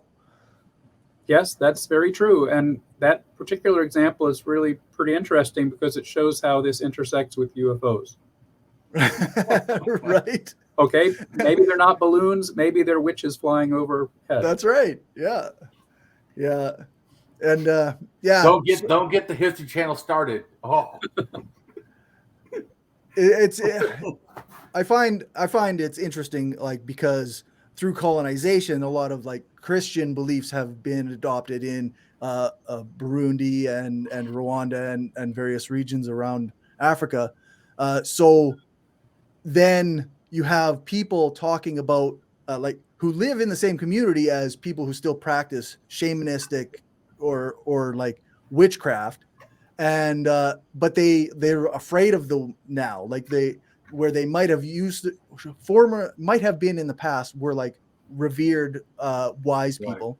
Now they're like feared and persecuted in a lot of ways because of these colonization and the Christian beliefs that have kind of says that that's the devil and that's demons and they're evil.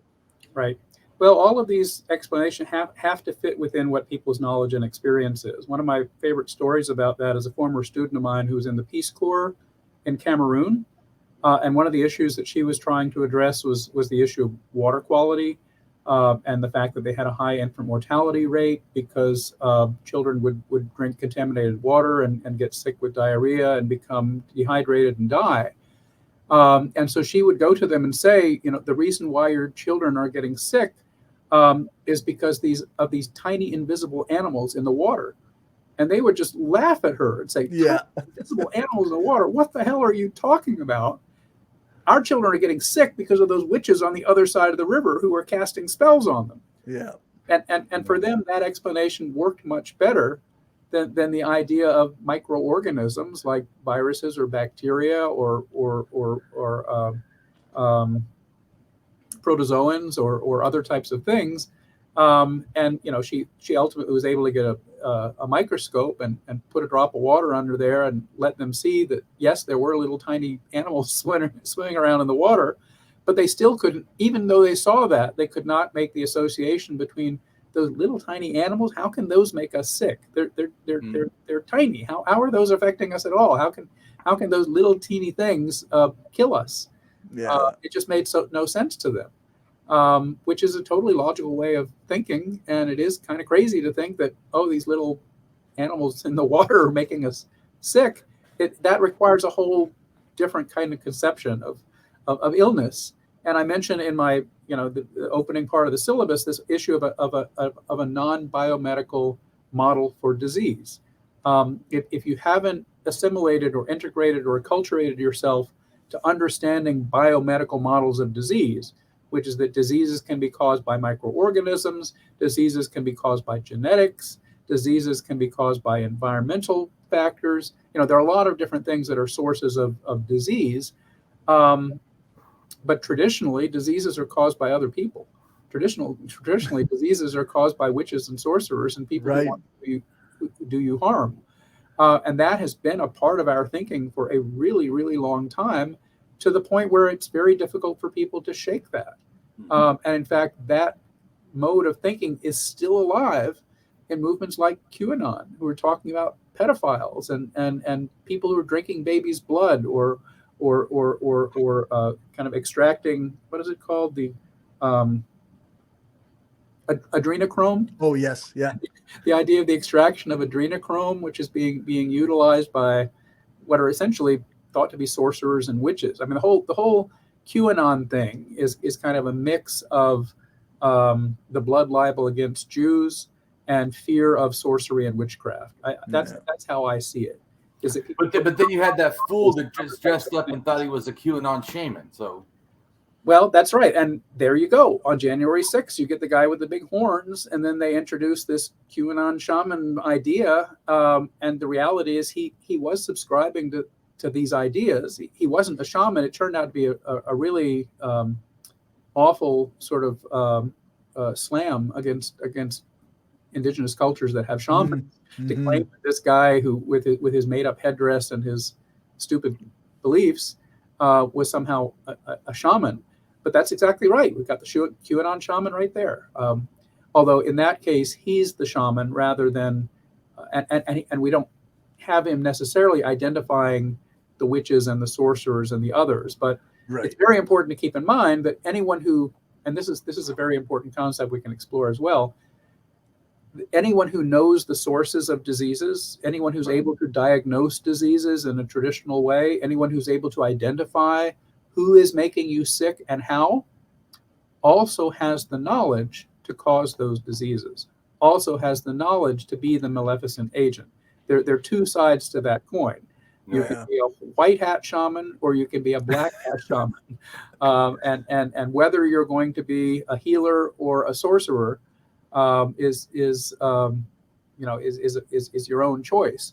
But that's also one of the reasons why people are so afraid of and fearful of these tradition keepers, magic workers, whatever it is that you want to call them, is because they have the knowledge to do great evil. They also have the knowledge to do great good. Which one are they going to be doing today? and people can switch back and forth. It's almost, and again, another model to think about in our own contemporary culture is the idea of a hacker.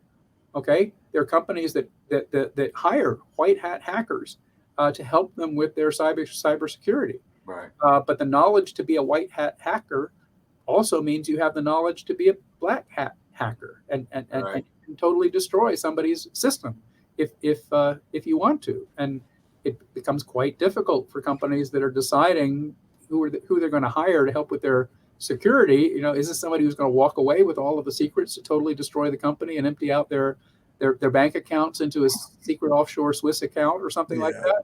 Or is this somebody who's going to be honest and actually help them to secure their systems against invasion?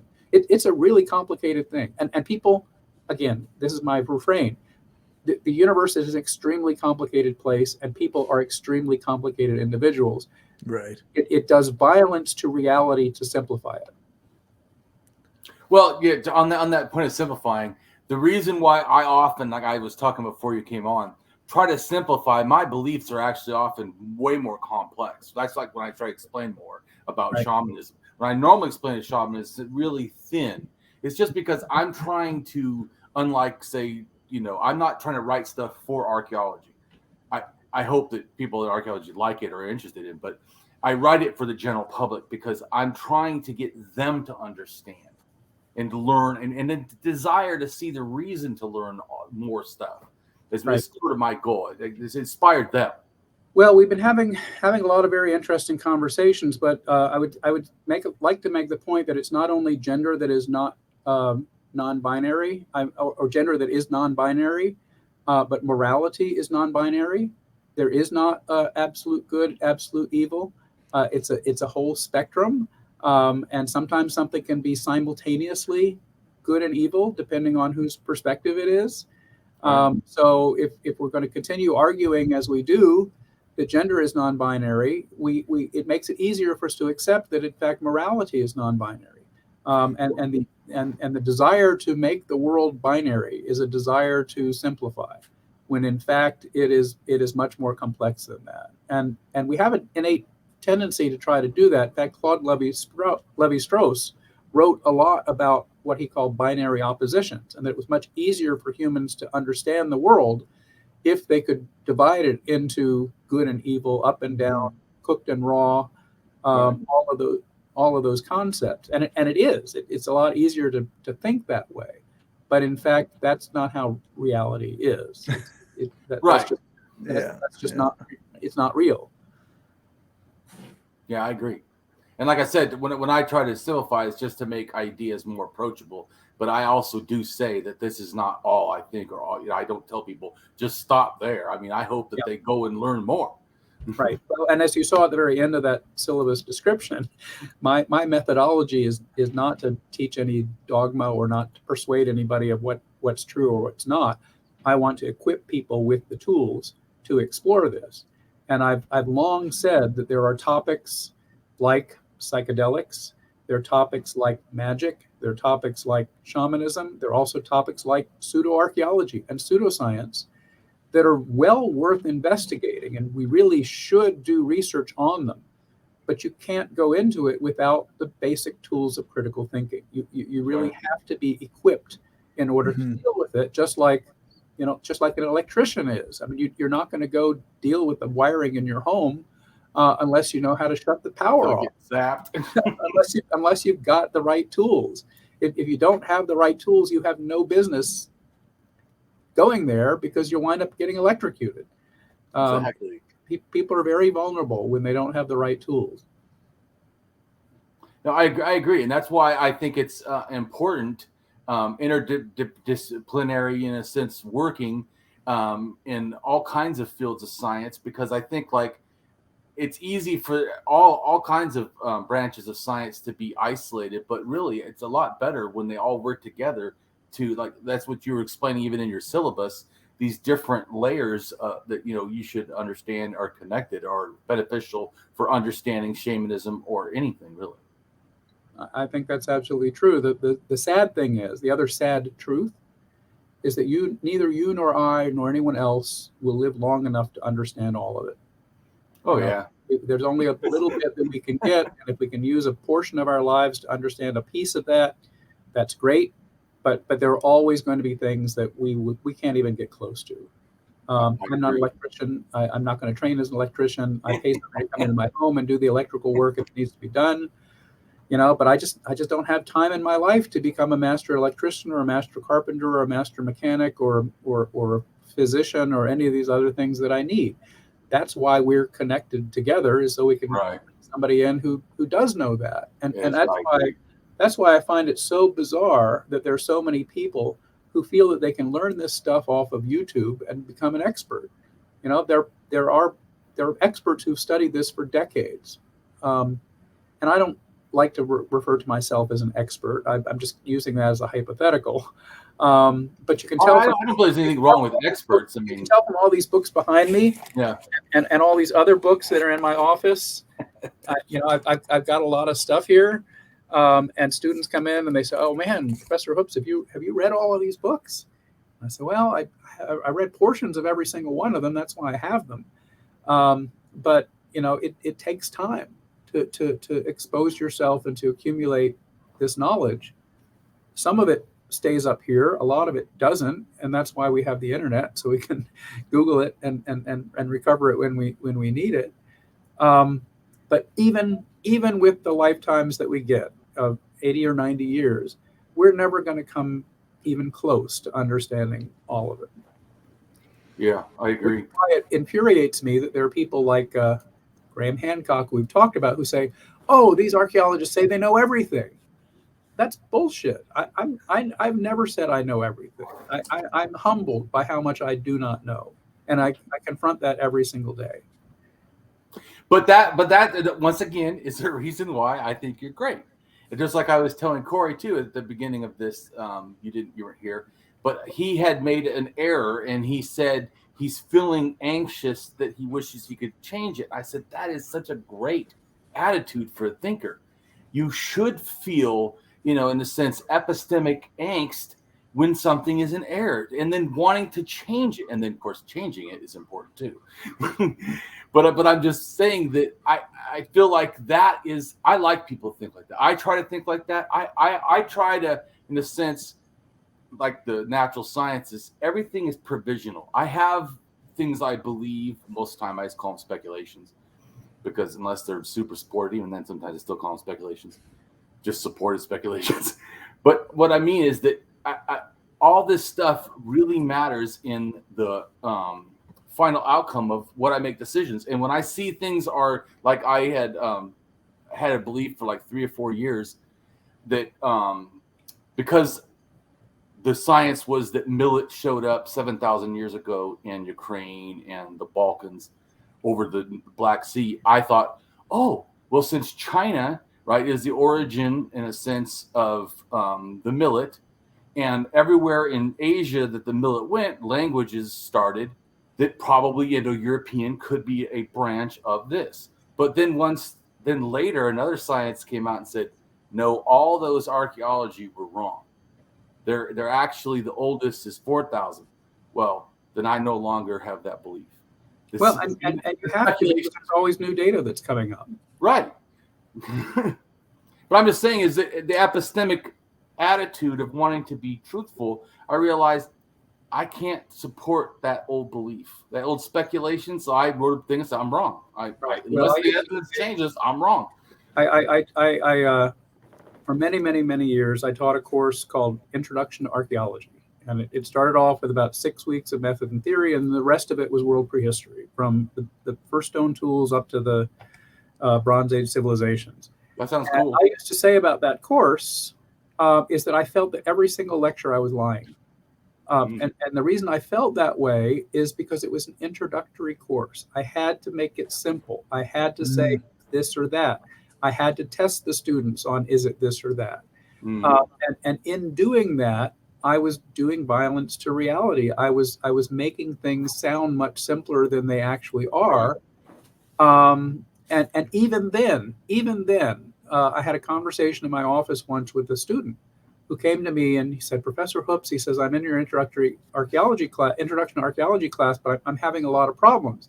And he said, I just want to let you know, I've taken Organic Chemistry 1 and I've taken Organic Chemistry 2, and I did well in both of those. And your Introduction to Archaeology class is harder than either of those organic chemistry classes. And I looked at him and said, man, I've always heard organic chemistry is really tough.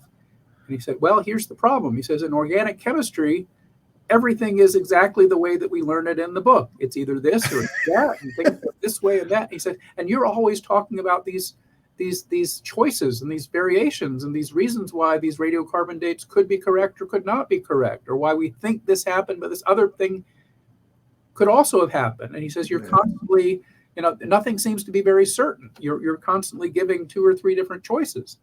I said, well, that's just the way it is. We don't agree on all of these things, and I don't know if we ever will. And I said, that's very different from something like organic chemistry, where people have been working on this for decades or centuries, and they pretty much have the formulas and the reactions and the other things down. At least they think they do mostly. And people who are in engineering, for example, or people who are in other types of sort of hard applied fields, which don't require as much adjustment or as much consideration of the variations, tend to be much more comfortable with that.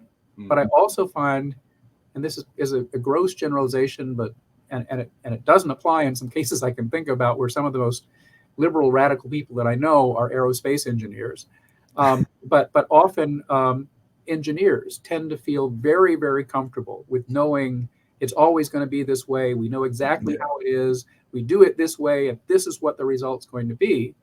Tend to be somewhat more conservative and think in terms of that reality is that way as well, when in fact there's so many things that we are still just trying to figure out.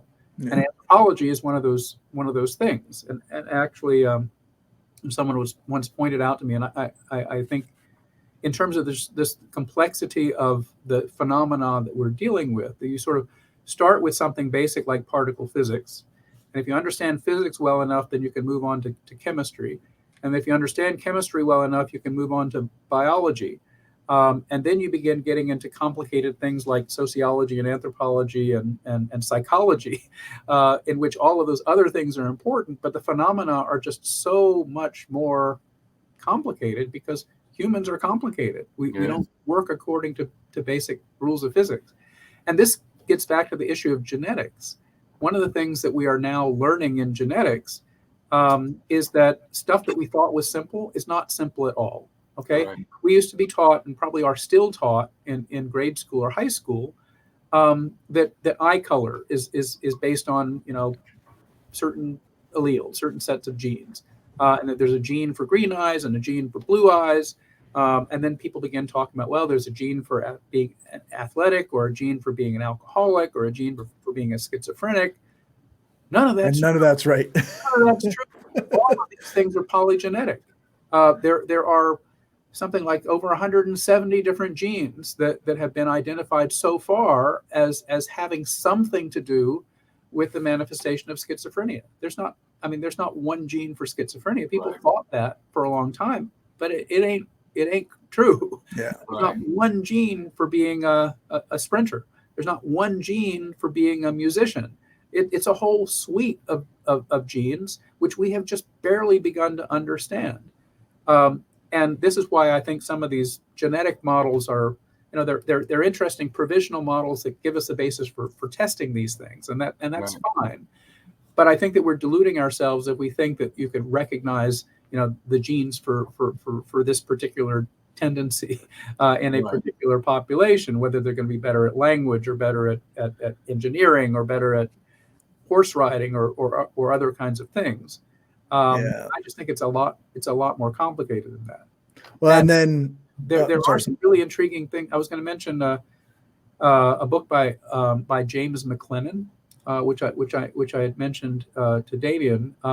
He wrote a book called Wondrous Healing, which I think was very speculative. It was published about 22 years ago, in which he suggested that what made shamanism possible in its very earliest manifestation, going all the way back to the whatever it would be, Middle Paleolithic or maybe even early Paleolithic, who knows, was that what made shamanism possible was a genetic proclivity to respond to shamanism, meaning that you can't heal somebody with rattles unless they are genetically disposed to be healed by a response to hearing the rattles, a response to the rituals that are being performed. You mean like susceptible to placebo? Is that what you're talking about? Or are you talking about the like some, or are you meaning like some people see the world in colors or sounds, having right.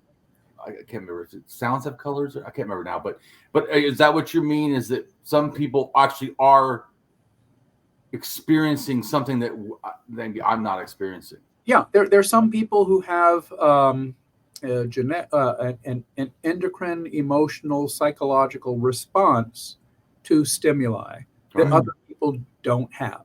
Okay, and if you want to look at the full spectrum of that, you can take somebody who is, so sensitive that they really can't take any stimuli at all and have to shield themselves from loud sounds or from heat or cold or from other types of things. And then you have people who are just oblivious to all of that. People who just don't get those, they don't have those effects. They don't get those cues. This tends to be observable. And I'm making a big generalization here, but it tends to be observable if you're looking at individuals who are on the ASD spectrum of autism. There's some people who simply cannot tolerate different types of stimulus, whether it's light or sound or other types of things. But then you also have people who are also on the spectrum who can't really be affected by any of these things, who really are just impervious to being bothered by this stuff. Right, but you're talking about, in a sense, nature, their focus is so specific that hearing a sound or having music playing or whatever others, they're not even hearing that. But anyway, the point I'm making about McLennan is that he's trying to address this sort of mind-body connection, and is pointing out that the ability to connect the healing of the body with a mental or / emotional state makes what's referred to as shamanism possible. If shamanism is a form of psychological healing, if shamanism is a form of emotional healing, that you have to be receptive to that for that to happen. And what he points out is that humans are receptive to that. You can't really perform a shamanistic healing on your dog or your cat. Take a cat, for example. I can sing songs and shake rattles and do all kinds of shit around my cat. My cat doesn't care at all. My cat will kind of look at me and go back to doing whatever it's doing. I cannot have, yes, I can have an emotional effect on my cat and scare the cat and threaten the cat, all those kinds of things that we do. And I can pet the cat and I can make the cat purr. Maybe making a cat purr would be the best parallel to being able to heal a human by doing the right things. We can change the emotional states of animals. Right. And so I wanted to address that you're addressing pliable or plastic in terms of what we can do to stimulate them or heal them or disturb them, all of those things. Right. So you're addressing mainly in a sense, nature. I also think nurture is involved. People a lot of times think that I must be, somewhat autistic. But actually what it was is I probably was highly intelligent and I was extremely abused. I was beaten with a 2x4, my tailbone broken. I was starved. I wasn't clothed. I wasn't sheltered right. It's horrific. I'm so sorry. A lot of it had to do with me being intersex and them feeling I wasn't a real man, which I always thought was crazy. You cut me and did surgery to make me normal and then never accepted me as normal. It's like horrible. They didn't even tell me. Anyways, I don't go into all that. But my point is, so I had a terrible time in school. Terrible. F's, D's. I didn't give a shit about school. I didn't care. In fact, people all think I'm into like a geek or nerd. Actually, I'm not. I'm like a street kid. What happened is when I went to college to be a drug and alcohol counselor was my goal. The Christian one at that. But I took a class. Actually, I had to take 2 classes on religion, which I was angry about. What the hell? I don't even do that. But taking those 2 classes actually turned me atheist. Not because I think that was their goal. It's just that I started learning about other religions and realized, wow, mine sounds just like this or similar. And also the most profound why I deal so much, like talk about archaeology, is the archaeology made me an anarchist and also made me, in a sense, an atheist, and made me, in a sense, a leftist to me, because I saw the world differently. I mean, because I was a conservative, religious, Republican my whole life from the time I could vote. And all of a sudden, once this happened, it was just a life change for me. My morality changed. I became axiological in my thinking, which is a way of not seeing black and white, but variations of good, bad, whatever. It just rocked my whole world. But it really, a lot of it started with the archaeology, because I learned about, the relation that the Bible was not, the first story, say, of, Noah, whatever. Now you're going to get all the MAGAs coming after archaeology. Yeah. Well, I'm not trying to I'm trying to say is that archaeology really is beneficial. That's why I really like archaeologists also, because if that's what set me free. If it wasn't for that, I would probably still be religious and conservative asshole. I mean, it's unbelievable to me. Well, what you're describing is a transformation. What you're describing is a transformative experience, and it can happen. It can take a couple of classes. It can unfold over a couple of years. But the most salient fact is that a person can be radically transformed. A person really can have their consciousness radically transformed, and you're a good example of that. Yeah. That's why I was saying that people don't get like why I care about archaeology or whatever, even though my degree was in psychology. Well, it's not because I'm trying to do something that I wasn't good in or wasn't trying for.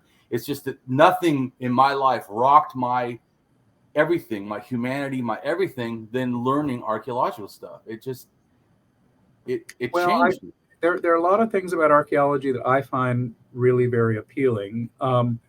One of the things at a fairly fundamental level, which goes back to this theme of shamanism, is that every religion, every organized religion, if we're going to talk about what religions are, one of the fundamental things that you encounter in pretty much every religion is an origin story. Where did it come from? Where did we come from? How did we originate? What's our purpose? What were we? How did we come into existence? Or some say, well, what were we created for? What is the beginnings of this? And that's what archaeology is. Archaeology is all about understanding the beginnings, understanding the origins, understanding the long-term history of how things have unfolded. But it's also, and this is one of the things that I enjoy about it, I've always been drawn to you can probably figure this out. I've always been drawn to the weird. I've always been drawn to the esoteric. I've always been drawn to those things that are well off of the normal curve. In fact, I've often strived to look for those things that nobody else looks at just because they're weird. And I've sort of, that's something I've always enjoyed, I think in part because I've always felt off the curve. I mean, I used to walk around in college and I would think, I feel like I'm an alien who just landed on this planet. I just really don't understand it. It all seems so weird to me. Right. And so I always, for as long as I can remember, I always felt like an anthropologist or an ethnographer in my own culture. I was always the observer. I mean, you may have had a similar experience, but I always felt because I was not normal, I was trying to understand what normal was. But at the same time, I was drawn to those things that were off the curve. But anyway, to get back to archaeology, among the things that archaeology does in a really brilliant and satisfying way, and I've never gotten bored with it, is that it really helps you to understand this enormous variation of human experience through time, through space, through chronology, through geography. And it also is quite reassuring because you can find people who were weird as shit at a particular time or particular place, and they survived.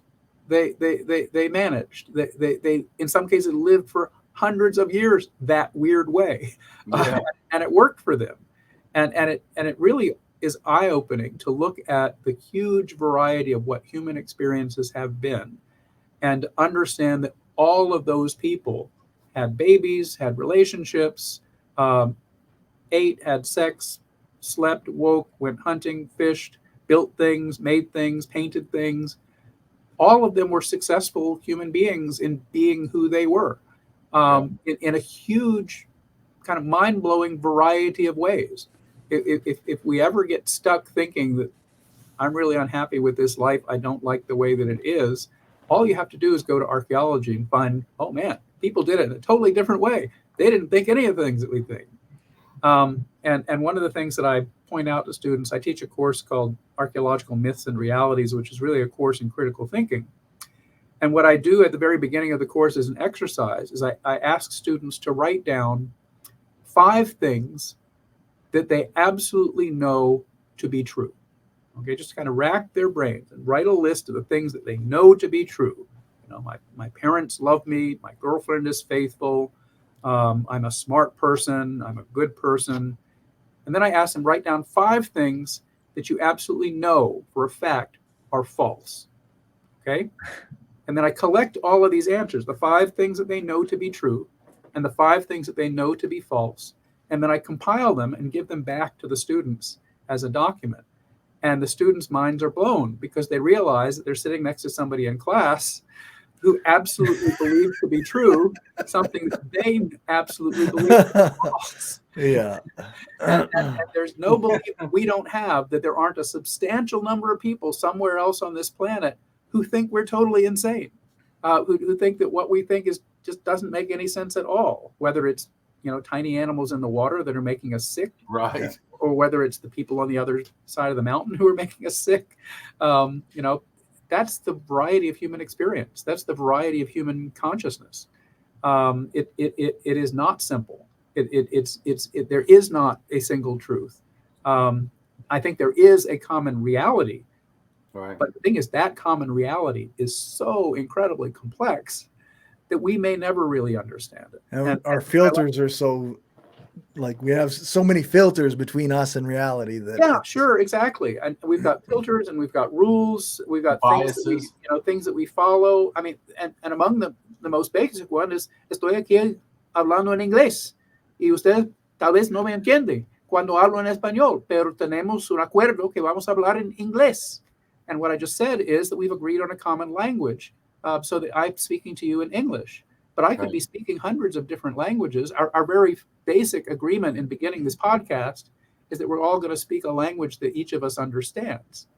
We're also going to behave according to norms. You know, I'm not going to get up and, you know, unzip my pants and show my junk on the podcast. That would not. Well, that wouldn't be good for YouTube. That's. We've got. Well, I may cut that out if you did that. I don't generally cut that much out, but that I might do. But my point is, we have rules, and we agree to follow those rules, and we have norms of behavior that we feel comfortable with. Right. Yeah. But those are arbitrary. You know, those in a different culture, in a different time. Right, because like I'm a nudist. Completely different. I lived at 2 different nudist resorts for a year each in Florida. So it's not that I have an aversion. I don't do nudist stuff the same reason I wear clothes, because I respect others. Like you said. Right. But if you're at a nudist resort and you're not nude, you know, it's weird. Yeah. Why are you here? You know. Yeah. But that's exactly right. Every human community, every human culture, and actually cultures are not bounded. I mean, we can argue about what the boundaries of a culture are, but cultures are a construct. They're not real. They're just something we use to kind of simplify the world, just the way we do with language. You know, languages are fluid. They have fuzzy borders. They include things like facial expressions and gestures, as well as spoken things, and they're very complicated. And the same is true for religion. Getting back to this issue of shamanism, we sort of had this conversation about what we think we refer to as shamanism. Right. But I've tried to introduce some concepts that shamanism actually may be a really wide range of things that we don't necessarily always think of when we picture a shaman. You know, does it have to do with going into a trance? Does it have to do with smoking tobacco or using drugs? Does it have to do with dancing or rattling or playing a drum? You know, do you have to have all of those things for it to be shamanism? or is it based on nature and an idea that things have souls? Is there underlying animistic belief that becomes necessary for shamanism? I think so, but that's my opinion. I think that is one of the common definitions, is the idea that things have souls, that there are disembodied spirits that function in the world, and that we're in touch with those. But there are other elements as well, including the idea that we are, or that shamans, people who are practicing shamanism, have multiple forms. The whole notion of, another word that I put on the board is shapeshifter. Right, Okay? shapeshifter. I like were-jaguar or something in South America. Jaguar, whatever. The idea that a human doesn't have to be a human. I could be literally a fly on the wall. I could be literally a fish swimming in the stream. I could literally be a bird up in that tree. And last week when you were talking about me and dissing me, I heard that, because remember that bird that was sitting up in the tree while you were sitting on the bench talking to that person? That was me. I heard what you said. It becomes a way of displacing consciousness in a way that then becomes persuasive, which is that, say you did something bad and only one person knew. Say you just for sake of argument, say you murdered. I've done bad things in my past, but you before 17. Say you had murdered somebody and there was only one witness, okay? And you knew that there was only one witness. And you knew that if this ever was revealed, that witness who had agreed not to reveal it must have told somebody something. But if you believe in shape-shifting, maybe there wasn't just that one witness. Mm-hmm. Right. Maybe there was somebody who was in the form of a cockroach or a butterfly or a mouse. Maybe there were more witnesses than you thought there were. And in a world where that's possible, you might go to that person and say, you're the only person who knew this. How did anybody else find out about it? And they can say, well, there was that mouse, there was that cockroach, there was that fly on the wall. You may think that there was just one witness, but all of these are sentient beings who could communicate, and maybe it was one of them. You don't know for sure that it was me. Yeah. And it injects some doubt. And that injecting of doubt can then prevent you from wreaking vengeance on this person for having revealed the information that they promised to keep concealed. So the concept of shape-shifting, the idea that shape-shifting can occur, actually becomes something that is palliative to negative social interaction. It allows for the shifting of blame, the shifting of fault. It allows for plausible deniability. Okay, it's plausible deniability if it could have been a mouse or a fly or a cockroach, right? Isn't it in the sense that plausible to you? So something that shamans, magic workers, tradition workers do, something that happens in traditional societies, is to create this plausible deniability, to create alternatives, alternative explanations that can deflect negative social interactions. They can deflect blame, they can deflect anger, they can calm people down, or they can have the opposite effect. And there was somebody once told me at a conversation they had with somebody in Port-au-Prince, Haiti, where they were interviewing prisoners in the local prison. And they were talking to one person. They said, well, what are you in for? And he said, well, I'm in for murder. I said, well, what did you do? He said, well, I murdered the person who killed my child. And they said, oh man, that sounds terrible. He says, yeah. He said, they were 300 miles away on the other side of the island, but I knew that they had killed my child because they were a sorcerer and they used magic. And I traveled all the way over there to kill them. Okay. A contemporary Western court would not necessarily see that as having been defense, or can you practice self-defense in a magical environment where in fact you have to do something because somebody's threatening you magically rather than physically? In our culture, we don't recognize magical assaults. Okay, in other cultures they do. You can defend yourself or you can defend your family against a physical assault. You can shoot an intruder who comes into your home, but you can't kill your neighbor because they're practicing witchcraft on you. Yeah. Okay. That's well, not, I don't know if the Christians, nationalists may want us to. Well, that's exactly right. But all of these are possibilities in the world, in the realm of of human realities. All of these are within and have been, and actually for most of human history, ideas like these have been taken for granted. Mm-hmm. Right. That your neighbor could be bewitching your children, that your neighbor could actually cause the death of your child, that diseases are caused by other people's maleficence, and that you can identify who the witches and sorcerers are and get rid of them. And by doing that, and actually I once read an article about this, about how the people who were taking trophy heads, who we might see as being very violent and being very aggressive, were actually being seen by their communities as performing acts to benefit the community, because the trophy heads were the heads of sorcerers. They were the heads of maleficent sorcerers. And in identifying the source of that sorcerer and going and then cutting their head off and capturing that head, you were ending that evil. You were ending that maleficent process.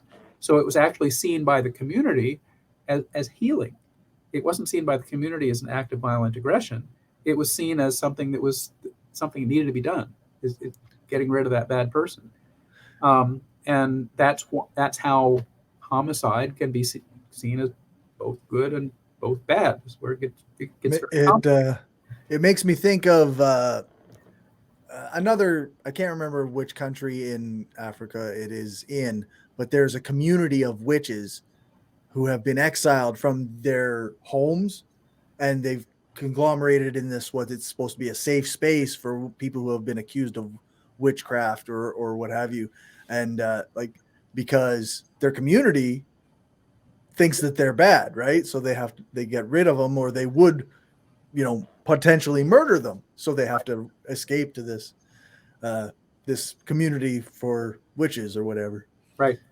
And how witches are defined is huge spectrum, especially if you're talking to, say, fundamentalist Christians, people who don't understand how things are done. And actually, one of my favorite quotes come from Arthur C. Clarke, who said that any technology that is sufficiently I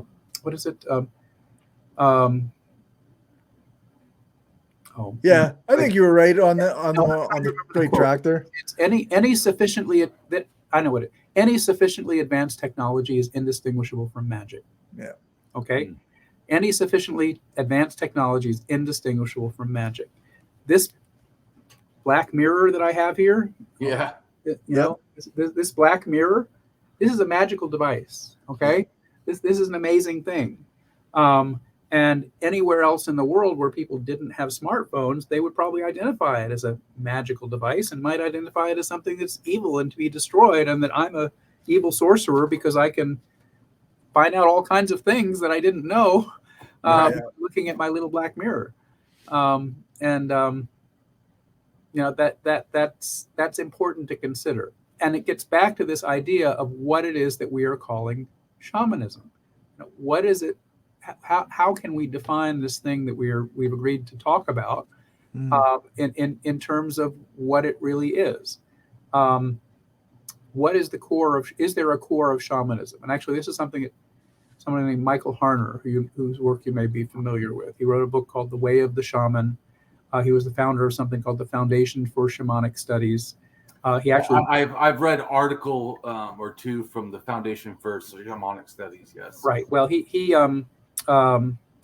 also was a tremendous activist in kind of restoring and reviving shamanism in the former Soviet republics. He actually went to Siberia. This is this American anthropologist who had done field work in Ecuador and who had kind of spent his career studying shamanism. This American anthropologist went to Russia, went to Siberia to teach people shamanism because it had been suppressed by the Soviet government. And so you get this feedback where people are now talking about what authentic Siberian shamanism is. But if you scratch the surface a little bit, you discover that, well, they learned some of this from Michael Harner. So is it really authentic shamanism, or was he just teaching it as if it were authentic shamanism, when in fact it's a syncretism of Eliadean shamanism and Shuar shamanism, and whatever other shamanisms that Michael Harner came into, what he referred to as core shamanism. And he actually defined it this way. And for Michael Harner, the main element of what he called core shamanism was the use of drumming, which gets back to this Ngoma concept, was the use of rhythmic drumming in order to create an emotional, psychological, or spiritual state that could bring about transformational healing. Yeah, I would say, I think also rattles and then also flutes. I think all this stuff can be. Well, and I think that those are all in the category of what we can refer to as triggers. Right.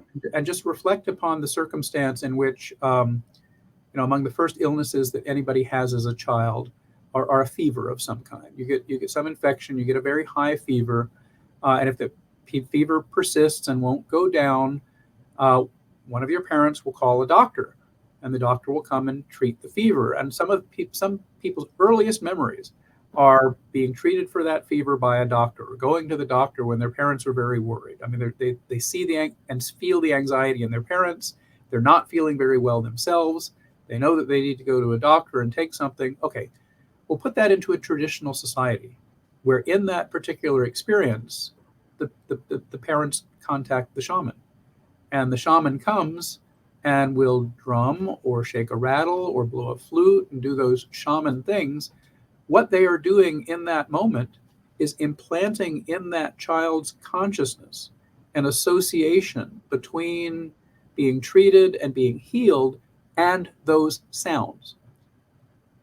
And that, if they only are hearing those sounds in those kinds of contexts, those become hardwired triggers, so that anytime somebody hears that sound, it's associated with this particular type of thing.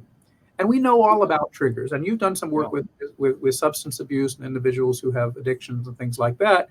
There's a whole set of triggers that go along with addiction. It could be the sound of a bottle cap put up. It could be the sound of liquor being poured on ice. You hear those ice cubes clink in the glass, and bang, you're right back to where. For me, it not now, but it used to be for a couple of years, even after quitting.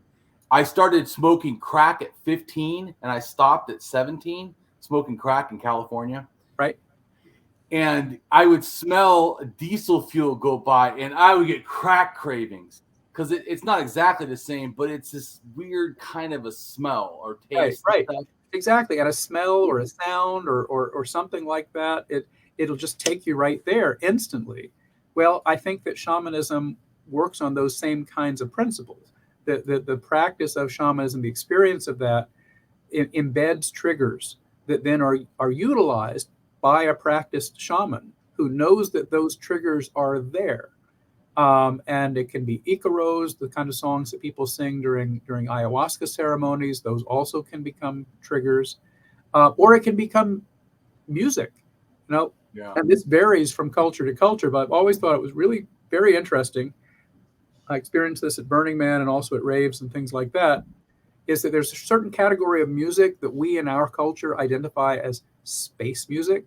That it's always in the background of whether you're watching Star Wars or Star Trek or something like. And actually, the concept that you've heard the term woo woo, something's really woo woo. Do you know where that term comes from? Isn't it from Manchu shamanism? No. Those are the woo man. That's something totally different. But I'm talking about sort of new age woo and magical woo. We use this term. It's woo or it's woo woo. That actually comes from a musical instrument called a theremin, which is an electronic. It was one of the first electronic instruments, and it has an antenna and it has a circuitry, but you play it without even touching it. Okay, you just move your hands around the antenna, and it makes this woo woo woo noise. Think about Good Vibrations by the Beach Boys. Okay, that solo is a theremin solo. Woo. Okay, it's that woo woo sound that actually becomes associated with television shows like The Outer Limits and Twilight Zone. Yeah. And Oh, I see what you're saying. Yeah. you're always hearing this woo woo sound because whatever reason culturally it becomes associated with the supernatural. And so whenever you hear that theremin sound, it's like, oh, okay, something weird's going to be going on here. But it's a totally cultural thing. People in China, people in other cultures who have not grown up with that, they have their other kind of woo-woo sounds that they associate with that. But my point is, in our culture, in our acculturation, in our time, we have come to associate things like the sound of a theremin with woo-woo, or the sound of space music or synthesizers with altered states of consciousness. And in fact, a DJ who is playing at a rave knows exactly what those triggers are and how to use them and when. Yeah. In the combination with a driving dance beat, but also all of the sounds that you overlay on top of that. And they could be, little samples from Terence McKenna's voice, or they can be other types of things that are associated with a particular soundtrack from a movie like Trainspotting or something like that, or 2001: A Space Odyssey, or whatever it happens to be. All of the use of these sounds is basically, and this is where I get into kind of contemporary shamanism and cyber shamanism. I think that many DJs are functioning the same way that shamans do. At a basic level, it's the use of a rattle or a flute, Right. But at a very complex level, it's the control of the consciousness of the people on that dance floor by introducing particular triggers that can be, little bits and pieces of sound that comes from Michael Jackson or Gloria Gaynor or R&B stuff, or it can be classical music, just a little bit of classical music, a little bit of the Beethoven's Fifth or something like that, bringing those elements in order to create a mood, in order to create a feeling, and in order to create a sense of a transformation. And people who are going and using ecstasy and dancing and rave are seeking a transformative experience, right? It's kind of almost like a spiritual experience in many ways. Well, that's contemporary shamanism. That for me is a continuum of what it is that shamans are doing. And people aren't just going to meet up and hook up and dance and stuff like that. They're actually seeking to have a transformative experience, almost like a religious experience.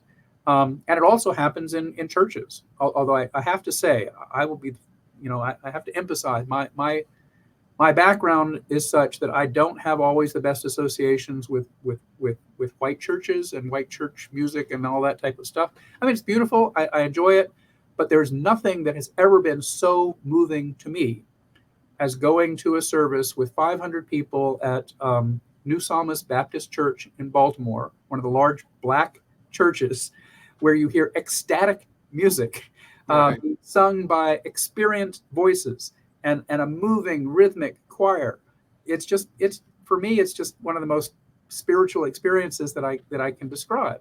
But go into any black church with good music on a Sunday, and you will be transformed. That's what that music does, and actually that's become a part of American cultures. This synthesis of gospel music with R&B. One of the things that Aretha Franklin did is that she can sing in church, but she can also sing pop music. Well, I also listen to contemporary shamanistic music, even though I don't, in a sense, partake of the religion. I dig the music. And I agree, it's transformative. All these weird sounds and animal noises and stuff, and weird instruments. I think, and they throat singing. There's a whole genre that was referred to, 20 years ago at trance music.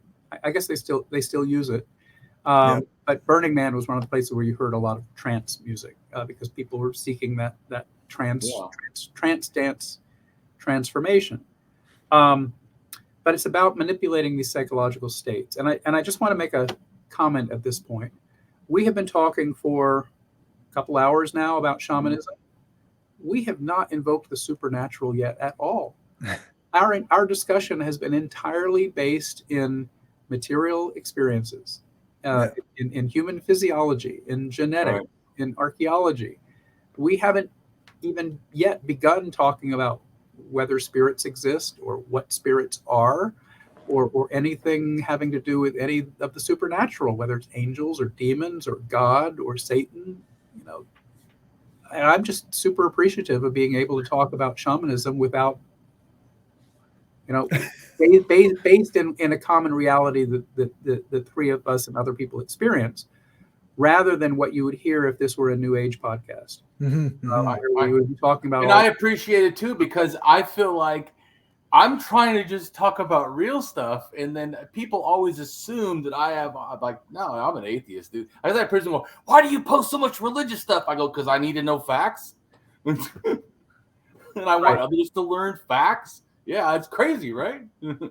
Heaven forbid we should learn the truth of something, or not think through the blinders of our own bias and be open to. That's also why I really told you one of the things, besides being wrong, why I really hate Graham Hancock, just to throw that in for a second, is because, well, in the most simplest terms, to me, the bearer of the burden of proof is the one making the claim, not anybody else. No, there's not one archaeologist that should be threatened by Graham Hancock, because he, not any archaeologist, needs to prove what he says. And so that part is philosophically, I really can't. I don't actually like anybody that won't test their beliefs So I'm just saying, besides a lot of other things, because I really don't like him. Everyone see why I hate him so much. It's layered. Like, reasons I hate him are multi-layered, several different reasons, not one reason, multiple reasons. One is I feel like you're putting out this fake stuff, and then people then are not only believing the fake stuff, they're denying the real stuff. That to me is offensive, big time. Yeah. Then they're attacking the people that support the real stuff. That also by itself is very offensive to me. Then I feel like you're attacking philosophy, because nobody else has to prove what you say. That's it. We all can say you're wrong, and you have to feel, and that you are under the burden to show us. So well, I think, and you know my position on this. I've tried to make it clear on social media and in our last podcast and other places. I really think that Graham Hancock and other people like him are really working in what's referred to as an anti-modern or anti-modernist mode, in which they are rejecting logic, they're rejecting rationality, they are drawing upon sort of traditional ways of knowing rather than scientific ways of knowing. But I also think that it comes close and has similarities to shamanism. And hear me out on this, in that I think that what Graham Hancock and others like him do is presenting not so much a narrative that is based on facts. They're not really that interested in whether the facts are right or wrong. In fact, that really doesn't matter. And the reason why we feel so much frustration is that we want the facts to be there, we want them to be supported, we want them to be right. But that's not what it's for, okay? Graham Hancock's discourse falls under what I would refer to as incantation. Incantation. The words are not... It's like a new religion? Is that what you mean? Facts. The words are not being used to communicate facts. The words are being used to create a mood. The words are being used to create a sense of awe. The words are being used to create a sense of, oh my God, he's so informed. He knows about so many things. He's been to so many places that we can't even begin to question what it is that he's saying, because we haven't been to any of those places. We don't know any of those things. We haven't looked at this in the same way, but we're in awe of what he's saying. And just thinking about the Great Pyramid makes us feel a sense of awe. Just thinking about the things that he talks about makes us feel a sense of wonder in the world. The facts don't matter. What matters is having that feeling. And that's what incantations are for, okay? The whole practice of incantation, which is used in shamanic practice, okay? It can be the Icaro song that's used in an ayahuasca ceremony, or it can be the invocation by a shaman of mentioning deities or mentioning ancestors or mentioning spirits or other types of things. It's being used, and I was referring to triggers, it's being used almost like triggers in order to create a mood, in order to create a mental attitude, in order to create a kind of receptiveness, which unfortunately often manifests itself as a receptiveness to more bullshit. You buy this about the Great Pyramids, well, you buy this other thing about the aliens, and let's think about the aliens and telepathy and telekinesis and remote viewing and all of these things. Let's just open our minds to think about all of these possibilities. Well, it's not about a factual analysis of those possibilities. It's about the sensation. It's about the emotional feeling. It's about having a sense of satisfaction, of being able to conceptualize these awe-inspiring things. It's sort of which comes close to being an encounter of the spiritual or an encounter of the divine. It's attempting to kind of move people towards what would be a mystical, non-rational experience. And there's nothing wrong with mystical, non-rational experiences, except when that non-rationality, when that irrationality, when that lack of rationality and logic has an impact on the real world, has an impact on other people. And unfortunately, we have many, many, many historical instances in which irrationality and lack of logic and superstition and all of these things have had very, very negative impacts on the world. And in fact, I would like to point out that it's science and rationality that has kept you, Damien, and me, John, from being burned at the stake as witches or heretics. Okay? Oh, yeah. Probably even more than you. I've gone out in public and held atheist signs, and I've gone out and supported gay rights in the public, and people are yelling at me, calling me names. So I had, in fact, even a ecologist. I had a college professor. This female comes up to me and like almost gets in my face. I'm like, are you kidding? I thought you're a college professor. Don't you have any rational respect for, I don't know, dialogue? Yeah. It tips over into the, it's designed to create an emotional experience rather than a rational experience. And that's why, that's one of the reasons why I won't debate these people, because a debate is based on emotions. It abandons reason. Right. Reason requires time. It requires evaluation. It requires thinking. It requires a command of facts. A good analysis requires being able to go back to all these books and Google on the web and find other information. If I can't come up with it in my head in this particular moment, does that mean I'm wrong? No, it means I'm human and my brain is not a computer. Even if like Graham Hancock, even if you personally didn't know anything, that still doesn't make him right. Seriously, it doesn't. It doesn't. Everyone in the world could not know anything, and Graham Hancock still is not right. But it feels so right. Okay. Yeah. You know that it's correct. You just feel it. But I think he probably gets better because of that conspiracy. Because people like to feel like it has to be everyone's against me, and which is so weird, because if I say, well, it's capitalists are openly against you, and they're like, yeah, but I like Elon Musk. Like, what? Seriously. Yeah. So, but it's weird to me because they, like you said, they tie into this thing. They want it to be that the people that are out to get them must be the leftists, must be liberals, must be the scientists that want to push facts or whatever. It's ridiculous to me. Well, all of that is a desire to simplify and do violence to reality. That they want a simple answer. Oh, there's a conspiracy. They want a simple answer. And actually, that simple answer includes, it's capitalism. Yeah. We can talk about that some other day, but capitalism is not a simple thing by a long shot. No. I don't think it's simple. and Elon Musk, we can characterize him in just a few words. He's pretty simple to understand. Well, no, that's not true. These things are all very complicated. And when things are complicated, they require a lot of time. They require a lot of thought. They require a lot of knowledge. They require lots of different opinions, and they even require you to feel really uncomfortable.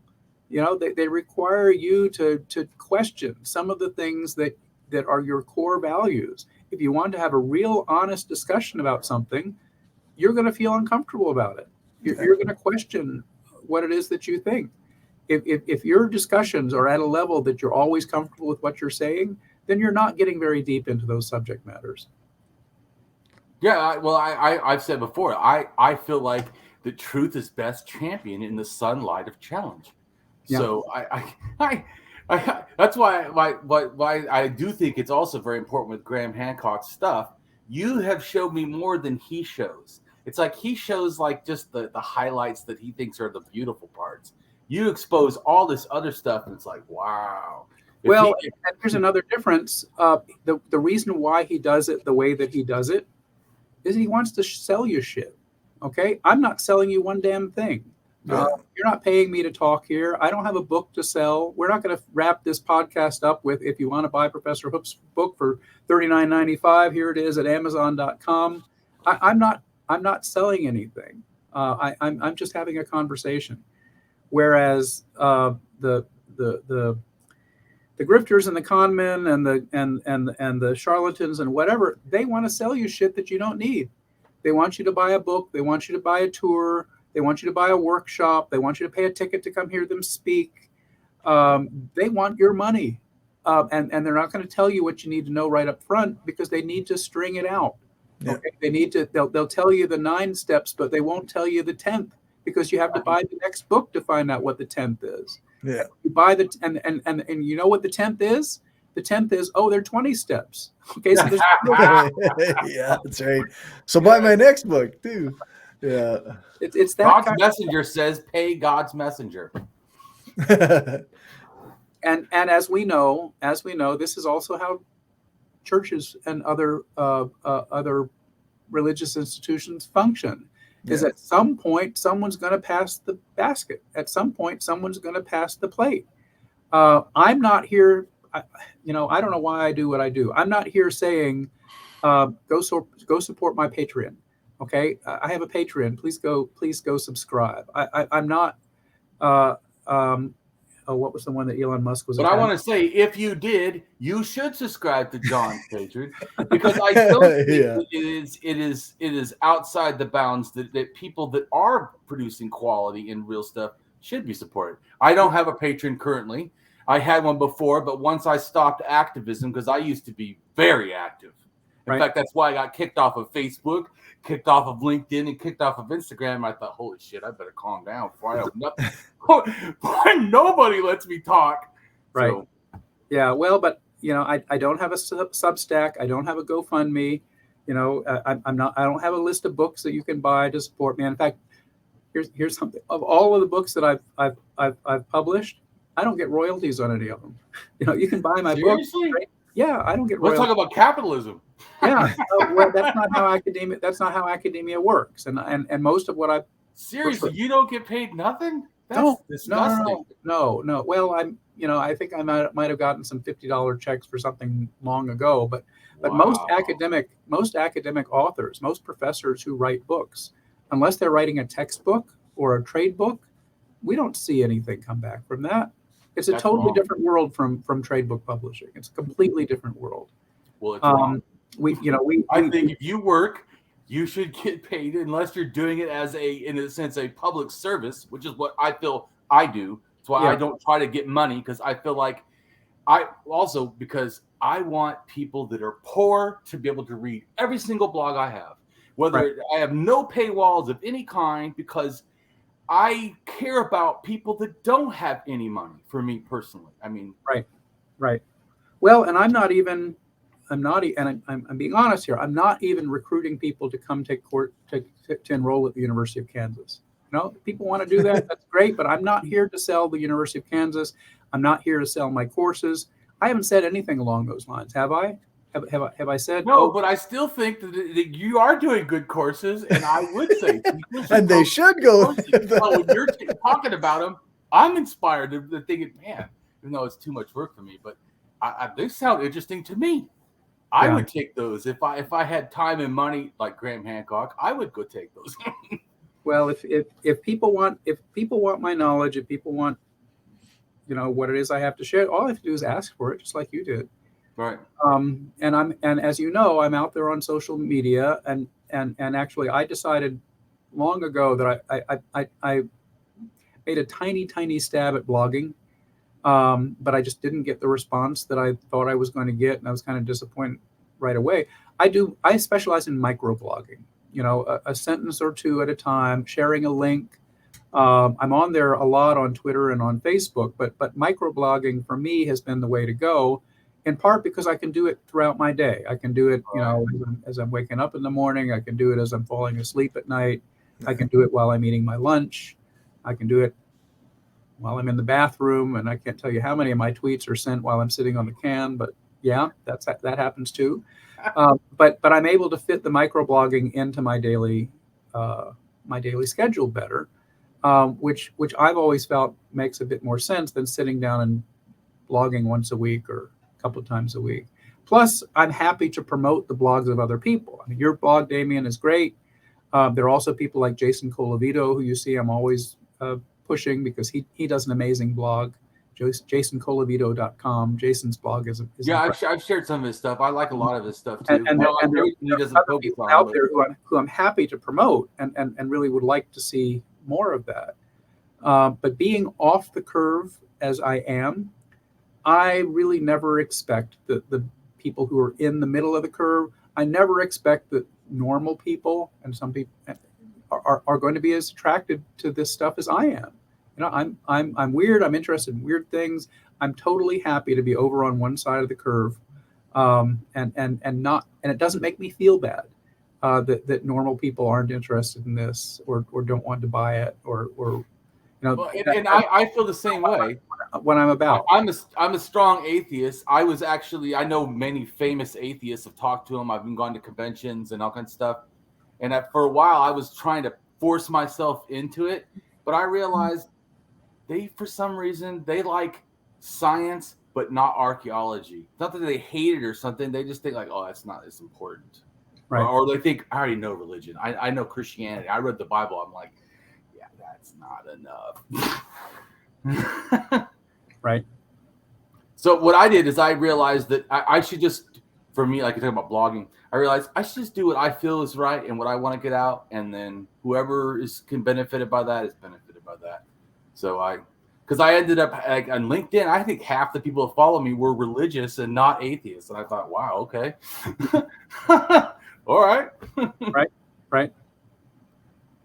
So I think you do a good job of that too. Stuff that you put out is all over the board. So I think that your wisdom is not limited, or I feel is not limited to just archaeology, anthropology. No, I'm putting stuff all out there all over the place. I used to have another Twitter account that was that on the day of the Women's March in January 2017. I decided I would make that account completely political.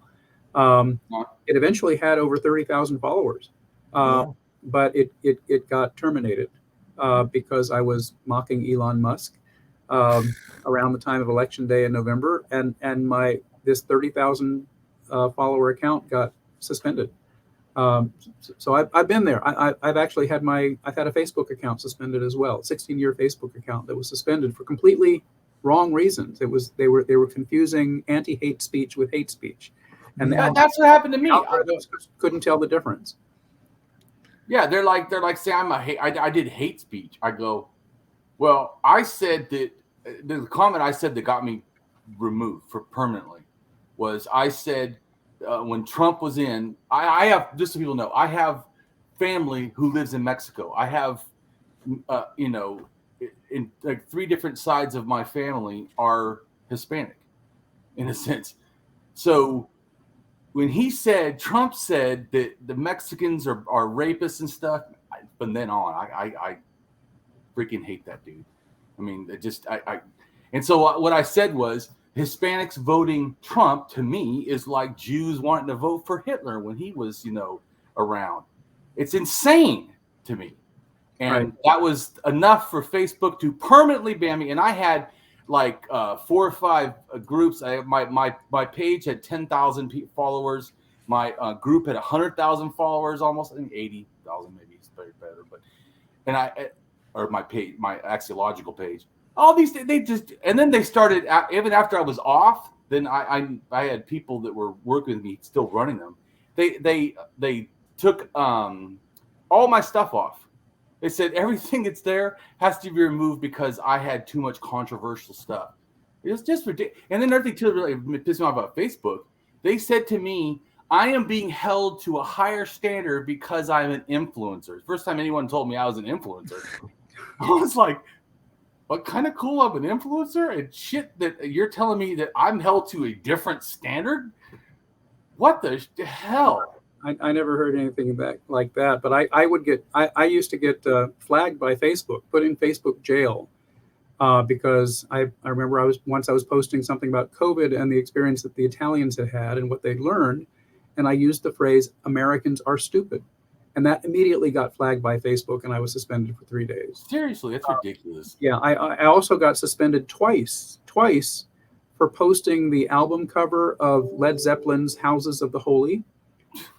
Even though Rolling Stone had published an article about how Facebook was no longer going to be banning people for posting the album cover of Houses of the Holy, and they still, after that, suspended me or put me in Facebook jail for posting that album cover.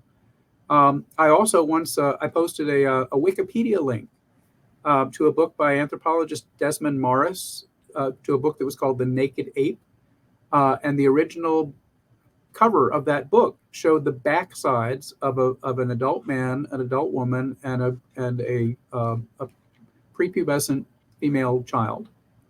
The backsides. Right. And that was the image on the Wikipedia article. I didn't post the image. I just posted the link to the Wikipedia article. My account got put in Facebook jail because of the image that the Wikipedia article brought up, which happened to be a girl's backside, which for whatever reason was crossed the line. On Instagram, bigots were attacking me about intersex because I'm intersex, and I was explaining why, and they're telling me all this stuff you can't be, and how do you prove it? And so I said, here's a diagram that shows intersex genitals. Now you tell me, you figure out which of those are male and female, because we have a female with a 6-inch clit, and we have a male with a 1/2-inch penis.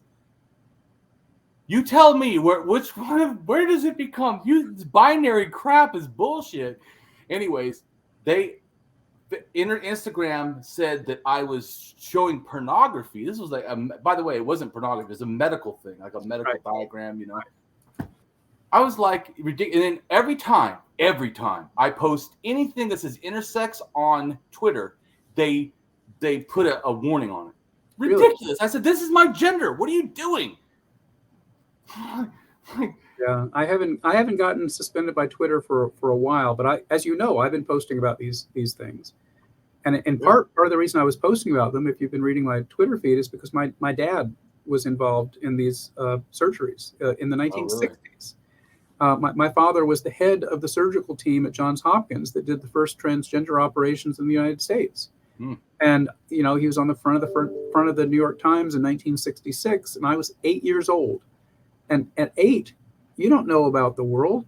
I thought lots of dads did these kinds of surgeries. I didn't think that it was anything unusual. And I may be, you know, one of the first kids in the United States who grew up just taking it for granted that trans was normal, because that's what my dad was doing. You know, other people have trans is normal. Well, exactly. I'll go ahead and say it.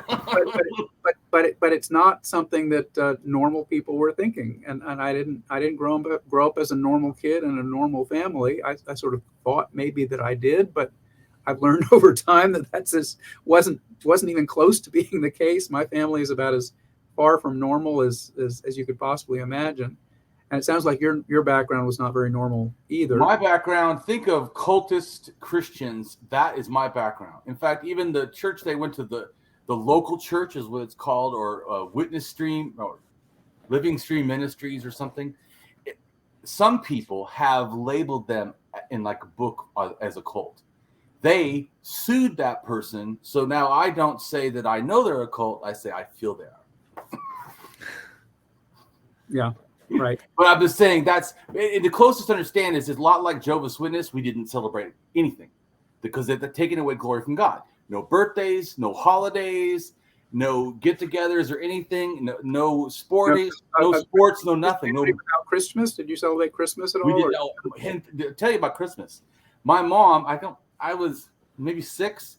My mom went and got a on Christmas Day I think it was a free tree because they were going to get rid of it. It's Christmas Day, so or it was super cheap. So she got a Christmas tree. She brought it in the house, put presents around it, like 1 or 2 for each of those kids, and it wasn't really like any garland or that much. But when my father came home, he flipped out. You would have thought she erected a Satanistic temple inside the house. He went and got an axe and just starts chopping it and then throwing it into the fire. Almost catches a little bit of the carpet on fire because they're wet pine needles. They're popping out, And as a kid, I was terrified. I thought he was going to kill us. I wasn't sure what was going to happen. So yeah, my background is not a normal Christian background. It was insane. Yeah. Wow. Anyways, that's what people understand. I am a high functioning sociopath, not because of birth, but because of extreme abuse that I experienced. For my rest of my, I'm a lot better, but from the rest of my life, I have been more prone to violence, more prone to egotism and arrogance and all this. And some of it I can't exactly help. I try to mediate it by 2 ways. 1, telling people so they can hold me accountable. And then 2, tell people because when I say it, it helps destroy my ego because my ego is so huge. I don't fit in the same room as it. It's disgusting. But I realize that, it's not a good thing. Right. Well, but getting back to the theme of the podcast, have you ever gone to a shaman? Have you ever sought a shamanic treatment for this? Have you ever tried to use things that might be in the broad category of what we might refer to as shamanism, which includes traditional practices or ritual practices or magical practices or any of those types of things? Have you ever tried any of that? No, the closest I thought when I first started studying the origin of religion and stuff, I was atheist, but I wasn't totally sure if there was an afterlife or not. So I did go to, and I wanted to test myself. So I went to a haunted house in Georgia that was old, and they said had a ghost or something. And they're like, "Oh, don't say bad things." So I whole time said bad things. Told them they were scum, they were white trash. I was just going off because it's the South. I figured, if it's someone from the South, they'll probably hate to be called names, so I'm going to continually call him names. And so, anyways, nothing happened. Of course, obviously, in the reality world, nothing happened. And at first, I was a little scared, but then halfway through, I thought this is stupid. We're sitting in the dark and stuff, and then I was like, this is just fear of the dark. There's nothing. It's an old house. It smells, whatever. But so that would be I would say the only thing that I've really done because I hated religion so fiercely because of how I was treated. I ended up first totally alienated away from religion. Then I got sober and everyone says, "Oh, you got to have a higher power and all this." So at first I was like, "Oh, you can go fuck yourself." Did you go to AA? Was that? I went to AA for 14 years. I've even been to Akron, Ohio, to Dr. Bob's house. I was like, but once again, the archaeology, once I got back to reality, I started with, that's kind of religious stuff too. And yeah, that's just not for me. And so I want something like this really grounded in this. And even like I was somewhat displeased with psychology. When I went to psychology, I actually was thinking about going master's in sociology because my personal feeling is some of the stuff they were saying is too much, like you said, about how we were programmed, their own stuff. They're like programming people, which could be beneficial for some people, but programming their clients a lot more than I felt than just really helping them where they're at. I didn't want to push my thinking. I just wanted to make people feel better, like you were talking about, which I do agree. Sometimes religion can do that. Great. If it does it for you, cool. But for me, I started feeling more sociological, and like I said, I got more compassion in that kind of a realm. I started, like you said, about who's us. Started realizing everybody is me. And the borders, that's why for anarchism, the borders, like really. I remember living in Southern California, and I was in San Diego, maybe 5-10 miles from the border, and people that I was going to I went down into Mexico and wanted to volunteer at a child orphanage. And my friends that were in San Diego thought it was insane. Those are Mexicans. Why don't you help people here first? That made me so freaking mad. It also made me realize that I had that opinion maybe before, like, America. And then afterwards, especially like I said, learning about other cultures and stuff from, I couldn't hold that as a truth for me. It's like, Sounds like you developed a very good ethic from personal experience. And yeah. In general, I don't really care for Joseph Campbell at all, but he did once say something that I thought was very, very profound. He said, "I don't need faith. I have experience." Yeah. Yeah, I have experience. And like I said, the biggest experience to me, really, I want to say, though, is about being more kind. To me, like I said, my natural nature because of abuse is to be more aggressive. But I see the beauty of kindness, something I didn't really acknowledge. And that kind of way of viewing the world is, I think, a lot easier to see the variance and the differences and accept them. Hey, that's all just part of the thing. I feel.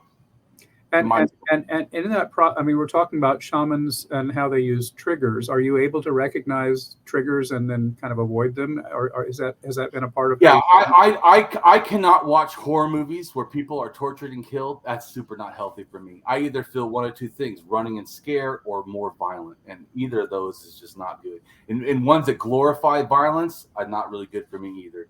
I try to avoid. So yes, I have triggers, and but like I said, one of the things I try to do is really fight myself. Like, in other words, like I feel like I am responsible. Yes, the world is insane. Yes, the world could piss me off or whatever. But how I react, my behavior matters. And it's just something I didn't care about before. Who gives a shit? God's going to kill him anyway. Or I had just a negative, even with Christianity. Some people seem to be able to do it in a kind way. Boy, I didn't. I hated gays. I was ridiculous. In fact, when I was Christian, when a doctor told me I was intersex, because I had gone there to get my testosterone checked, and when he told me I was intersex, I felt like I had been raped. I mean, it's a feeling like I felt so dirty and disgusting. At what age? What age was this? 22, I think. I learned. I didn't know. That's learning pretty late, I would think, for that type of. Well, that's what he said. Wow, didn't your parents tell you this? But I also felt like he was shaming me. Is it my fault that they didn't tell me that they're religious bigots and didn't tell me this? He goes, your parents knew. So then I call my mom and I go, hey, the doctor says you knew. And she goes, oh yeah, we knew. I'm like, what the fuck? All this time you're telling me I'm dramatic or I'm not following like all the other people, what's wrong with me? Nothing's wrong with me. I was fucking intersex. What the shit? All this time when I felt half male, half female, and you're telling me I'm like something wrong with me and I gotta, act male enough. And, all this time it was not my fault. Anyways. Yeah, it's like the story of David Reamer, which I'd been posting about on Twitter. You know that story? Yeah, is that the one where he was born as a boy, and then they raised him as a girl or something like that? Right. He was an identical twin. He had an identical twin brother, but it was because of a circumcision accident that burned his penis off. They decided that they were going to, as an infant, surgically change him to a girl. And raise him as a girl, even though his identical twin brother was totally unharmed and was raised as a boy. So they had these two identical twin boys, one of whom was raised as a boy and one of whom was told he was a girl and raised as a girl. And his parents didn't tell him until he was about 13 or 14 years old. And he experienced his entire life being shamed and kind of made fun of because he was a tomboy and because he wouldn't behave and because he was rambunctious and because he was not behaving like a girl and all of these kinds of things. And finally, his parents tell him at like 13 or 14, and he was furious and says, I'm a boy. from now on, I'm a boy. Get rid of all these girl clothes. Stop calling me a girl. I'm not a girl. I'm a boy. And he knew what it was. But the idea that his parents did not tell him until he was 13 or 14 years old was just horrible. It's a time for me too. All my parents would say is, "You're not gay, right?" And I'm like, "No, I do like women." And then they're like, "Well, then that's what it is." So I'm like, "Yeah, but I don't really like almost anything guys like. I hate sports. I don't like cars. I'd rather do poetry and watch plays." And then, I mean, I like pink. My friends about lost their mind. I went and painted my bike, and I painted hot pink. This is in high school, hot pink. And I thought that was normal. I bring it on. They start laughing. They go, "Oh, what's the joke? You know, that's your sister's bike." I said, "This is my bike." They're like, "Well, you can paint it." I said, "I did paint it this color. What's wrong with that?" "Oh, yeah." People are ridiculous. So, yeah, that's why I said I appreciate you fighting for that stuff. I mean, it needs to. Society is abusive to me. Well, the norm, the people who are, and I've never liked this term normies because I think it's very derogatory, but the people who are in the normal part of the curve have a very low tolerance for people who are not. Yeah. That's a fundamental problem. And you know, I think the problem is that people confuse difference with danger. People confuse difference with a threat. They think that if something is different from what they're accustomed to, that it's going to harm them. When most of the time that's not even close to being the case. Yeah. In fact, I really think that that's kind of the core of racism, is that people are not able to evaluate as much the health of somebody who doesn't look just like them. I mean, if you're growing up in a white family and you're around white family, you'll turn to someone and say, "Oh, you look pale. Are you feeling okay?" All right. But if you encounter someone who's a different race, you may not be able to tell whether they're pale or not. You know, you may mistake their normal everyday appearance for being something that indicates that they're sick or that there's something wrong with them, when in fact they just look different from you. It's not the way that. And I've always wondered whether black people look at pale white people and think we're sick all the time, because if you're a little bit pale, that means maybe you have a fever, or you're a little bit dehydrated, or not feeling so well. But that's how. But I do like your point too, and I even though I am different and I am binary, right, in the sense that I choose that label, but that's just because I do not want to be harassed by gay men, right? Not because I inside feel that I should be. I would say they or we or us, because I feel like two-spirited, like the Native Americans talk about. That is more what I feel like. I feel two-spirited, or whatever you want to call it. I don't feel 100% male, and I certainly don't feel female. I just feel fucked up. Well, you know, there's a very long tradition about that. There's a character called Tiresias, who's a wise person in Greek mythology, who is neither male nor female, who's a two-spirit person. And getting back to this theme of shamanism that we've been talking about, in another society, in another culture, in another time, or maybe in our own, Damien, maybe this is what you are doing right now. Maybe you are the shaman here. Maybe you are the individual who is the, and again, I said, getting back to the very beginning of our interview, shaman means a wise person, means somebody who's wise on the basis of experience and the basis of knowledge. That's what shaman means. Maybe you are the wizard here. You know, as I said, drunkard is to drunk as wizard is to wise, but it's better to be a wizard than a drunkard. Maybe that's what's going on here, and maybe you're drawing upon that really unusual experience, which is what I think shamans draw upon. Is they're off the curve, they're not normal. Shamans are drawing upon that wisdom that comes from being off the curve. It comes from being not normal. It comes from being different. Yeah. And it, you know, traditionally, if you look at the folklore and the myths and stories, and you know, I don't want to dismiss it as folklore. I'm talking about the oral narratives about shamans. The way that shamans gain their wisdom is that they're neither male nor female. It's also because they're neither human nor non-human. The really wise shamans know what it's like to be a bird, know what it's like to be a fish, know what it's like to be a crocodile, know what it's like to be a frog, know what it's like to be a squirrel or a rat or a mouse or an insect. Or it's this idea of a very transcendent empathy for other sentient beings. And that plays into the concept of shape-shifting, for example. And I always go back to, there's a Disney movie called The Sword in the Stone, Yes. which was based on the Arthurian legends. And you may remember that there's a whole section where Merlin is training Arthur to be the person that he's going to be, and he does it by turning him into all of these different animals. And he experiences what it's like to be prey facing a predator, and experiences what it's like to be a bird or a fish. But I think I do that, by the way. I mean, not shapeshift, but almost every night to relax and to go to sleep, I watch fish, like, documentaries on fish. Right. And I like to do that. And I've never heard anybody say that, but I like to do that where I put myself, what would it be like not to be Damien watching, but be that little fish in that whole group that's doing stuff? And what would my perception be like? How would I view the world? What would my knowledge be like? What would I think is important? What would I think is not important? And so I do that. I try to put myself in, not with my bias, just what would it like to be that being? Right. Well, there's a term for that anthropologists use, and it comes from a Brazilian anthropologist named Viveiros de Castro, and others who are writing about this as well. But you should Google on this term and look into it. It's called perspectivism.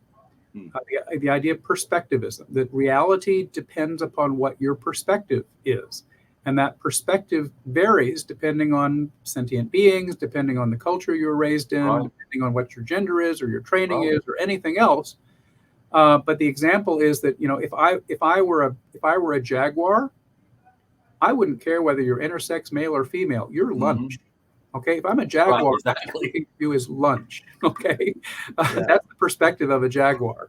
Forget whether this is a college professor or a bus driver or whatever. If I'm a jaguar, you're something to eat, Right. and that's the jaguar's perspective.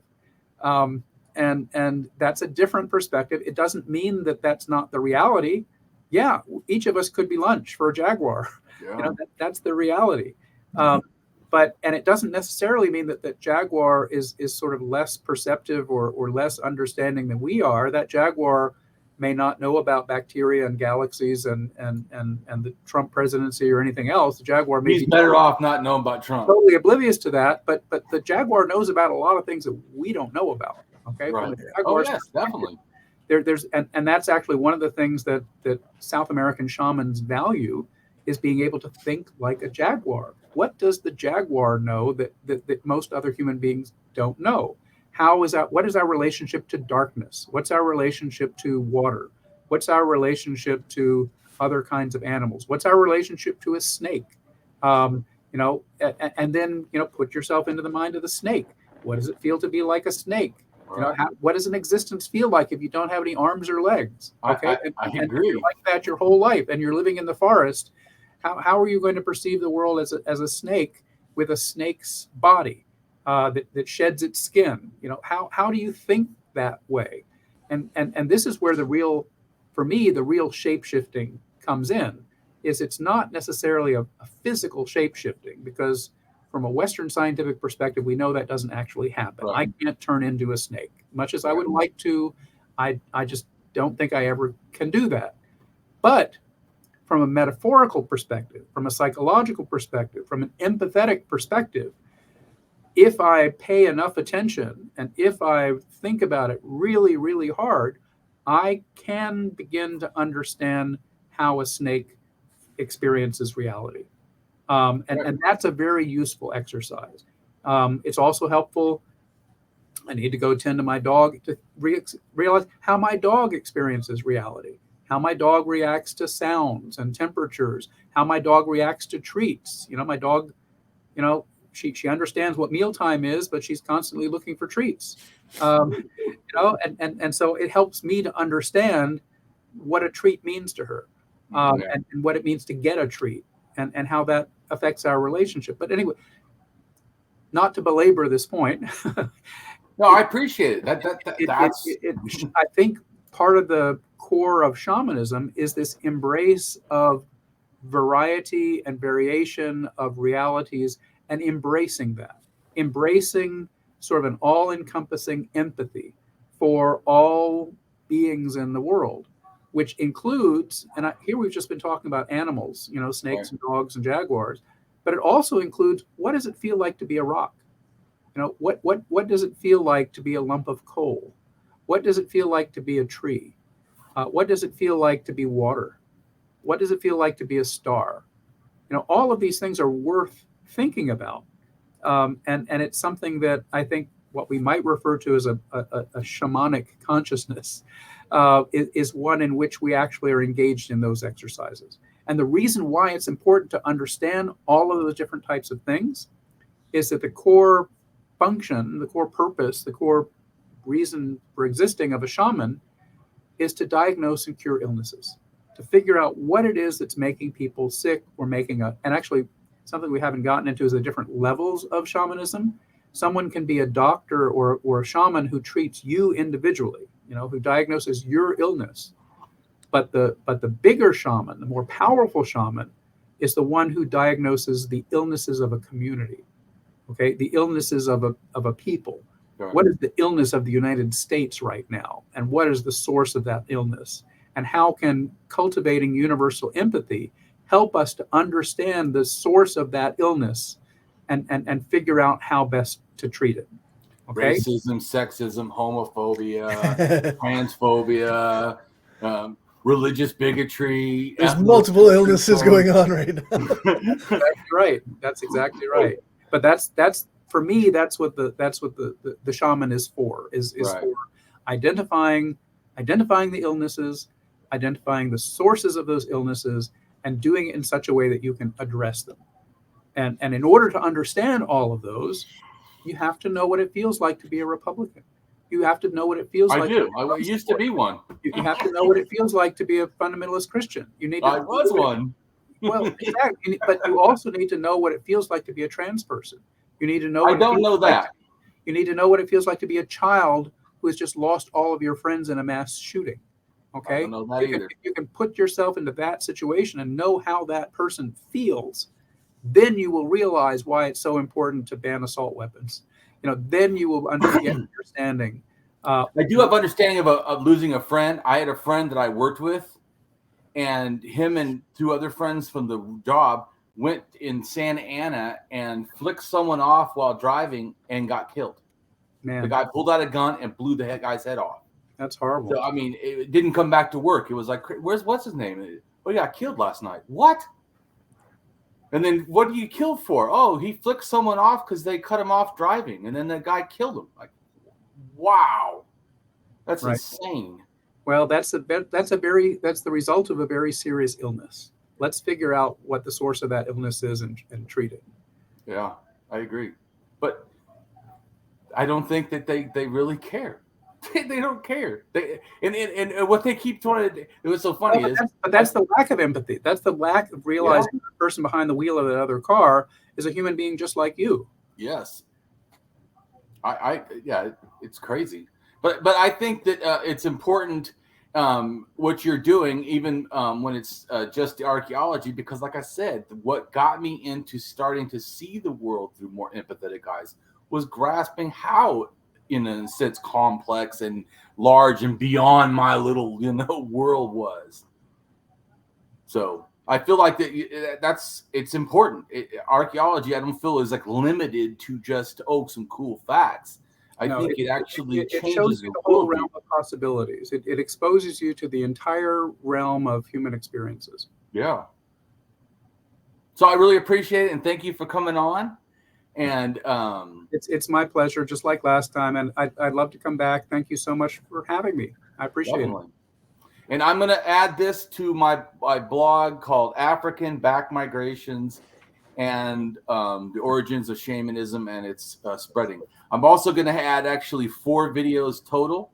They'll be all archaeologists. So I'm going to talk to your friend. I can't remember her name. Alice Beck Kehoe. She's amazing. Right. so I will be talking to her, and I'm also going to talk to the person we already did, because I want to address Sammy Shamanism. He has the one who has the video channel for debunking ancient aliens or whatever.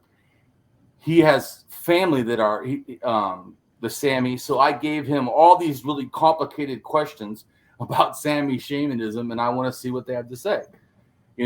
So, and then I want to, the other person I want to have come on. We also talked to his name Justin. I can't remember his name, but it was the other archaeologist that I talked to.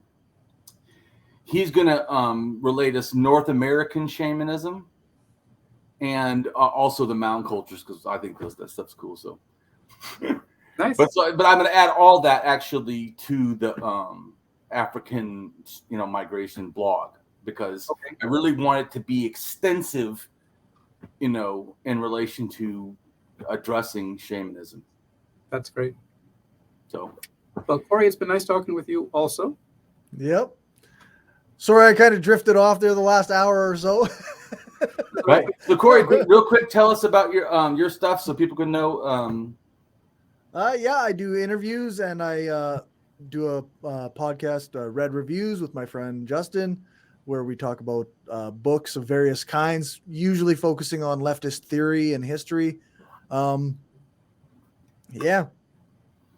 I do have a Patreon, so it's I just check out the Skeptical Leftist podcast, available pretty much anywhere. All right. I appreciate everyone taking a look at this, and I hope that you watch the things, read the blog, and think. Right on. Okay. Take care.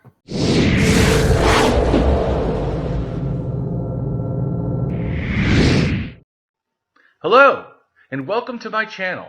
I am Damien Marie AtHope. In the simplest terms, I am an atheist-humanist philosopher and prehistorical writer-researcher at DamienMarieAtHope.com. I am specifically an axiological atheist. An axiological atheism can be thought to involve ethical and value theory reasoned and moral argument driven apatheism, agnosticism, atheism, antitheism, antireligionism, secularism, and humanism. Axiological atheists can be understood as a value theory or a value science atheist. As an axiological atheism's ethically reasoned and constructive pro-humanity, I am an axiological thinker, value theorist. The science of goodness, worthiness, usefulness, valuableness, virtue, reliableness, accuracy, validity, morality, integrity, beneficialness, etc., etc. We axiologists have a value consciousness. And in general, we see the architecture of humanistic humanitarianism value in people that we see as dignity beings. Places and things are not. Axiology is a value theory. In its broadest sense, it involves areas of philosophy that are deemed to encompass some evaluative or evaluation aspect. Therefore, it crosses almost all domains in some way or another. Now for a more detailed terms as to what I am. I am an axiological atheist, an anti-theist, an anti-religionist, secularist, humanist, rationalist, writer, artist, poet, philosopher, advocate, activist with schooling in psychology, sociology, as well as I am an autodidact, self-taught in science, archaeology, anthropology, and philosophy. I promote science and am against pseudoscience, pseudohistory, pseudomorality, things that are found in religion.